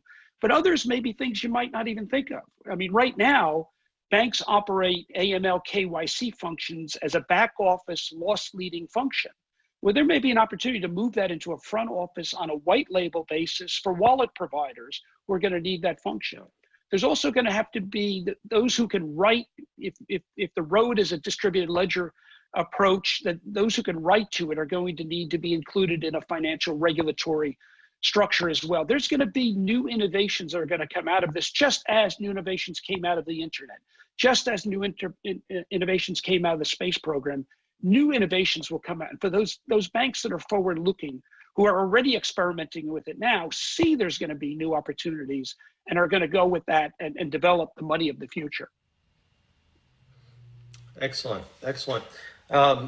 We are almost out of time. I wanted to just kind of to close out, you know, at Delta Strategy Group, we work with a lot of financial market participants and digital asset blockchain companies. And I know there's a lot of people in those circles who are talking about your white paper. You know, a lot of our clients are talking about it. They're potentially formulating, comments or things like that that you've called for.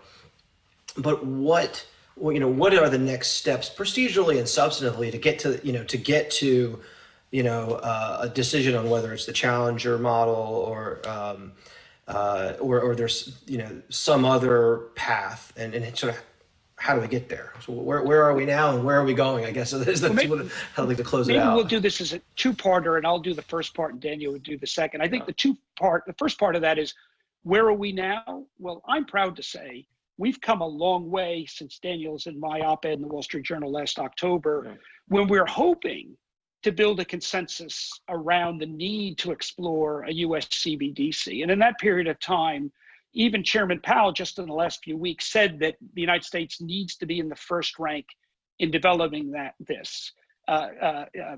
Governor Lael Brainerd has said something similar. And at the international level, you see people like Augustin Carstens and others at the BIS also saying that. The consensus is building that this needs to be done. And the global consensus of our allies is the United States needs to be in that game. And that idea is getting around. So I think the idea has come a long way in a short period of time.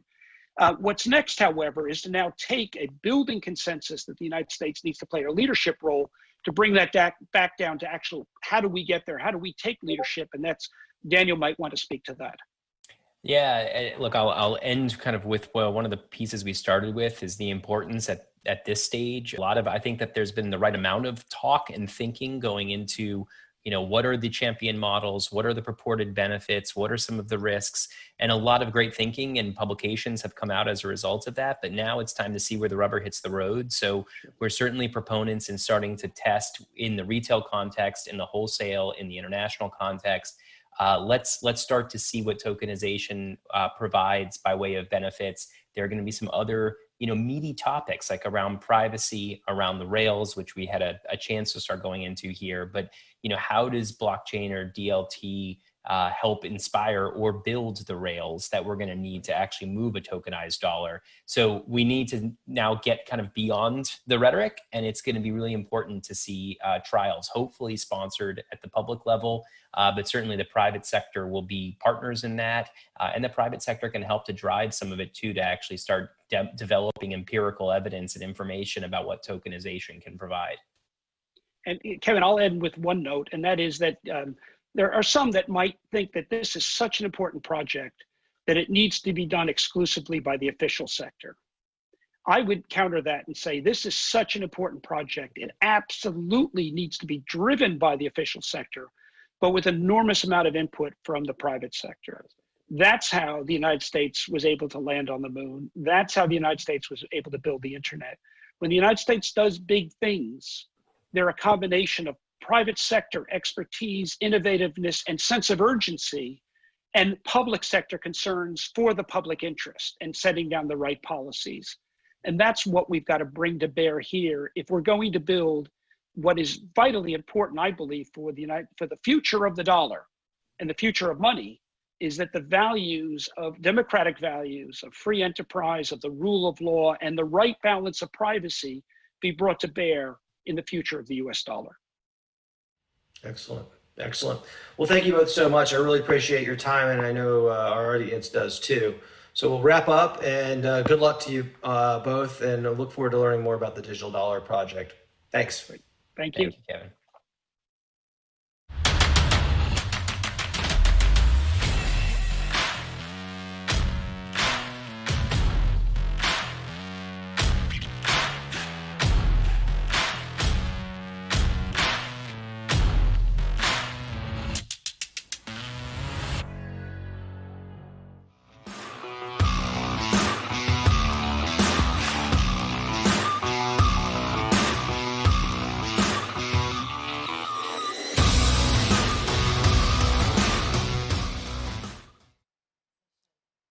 Stablecoins has always been discussed in great detail, especially over the last 1 year or so, actually, maybe even longer.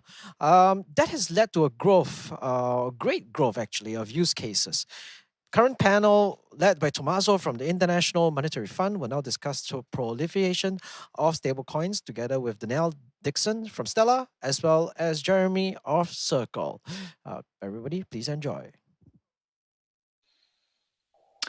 Good morning. I'm Tommaso Mancini from the IMF, and I'm delighted to be here on this panel on stablecoins with Jeremy Allaire and Danielle Dixon.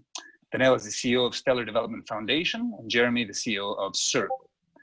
And today we're going to be discussing stablecoins, central bank digital currencies, and focusing on issues of interoperability, including in cross-border payments.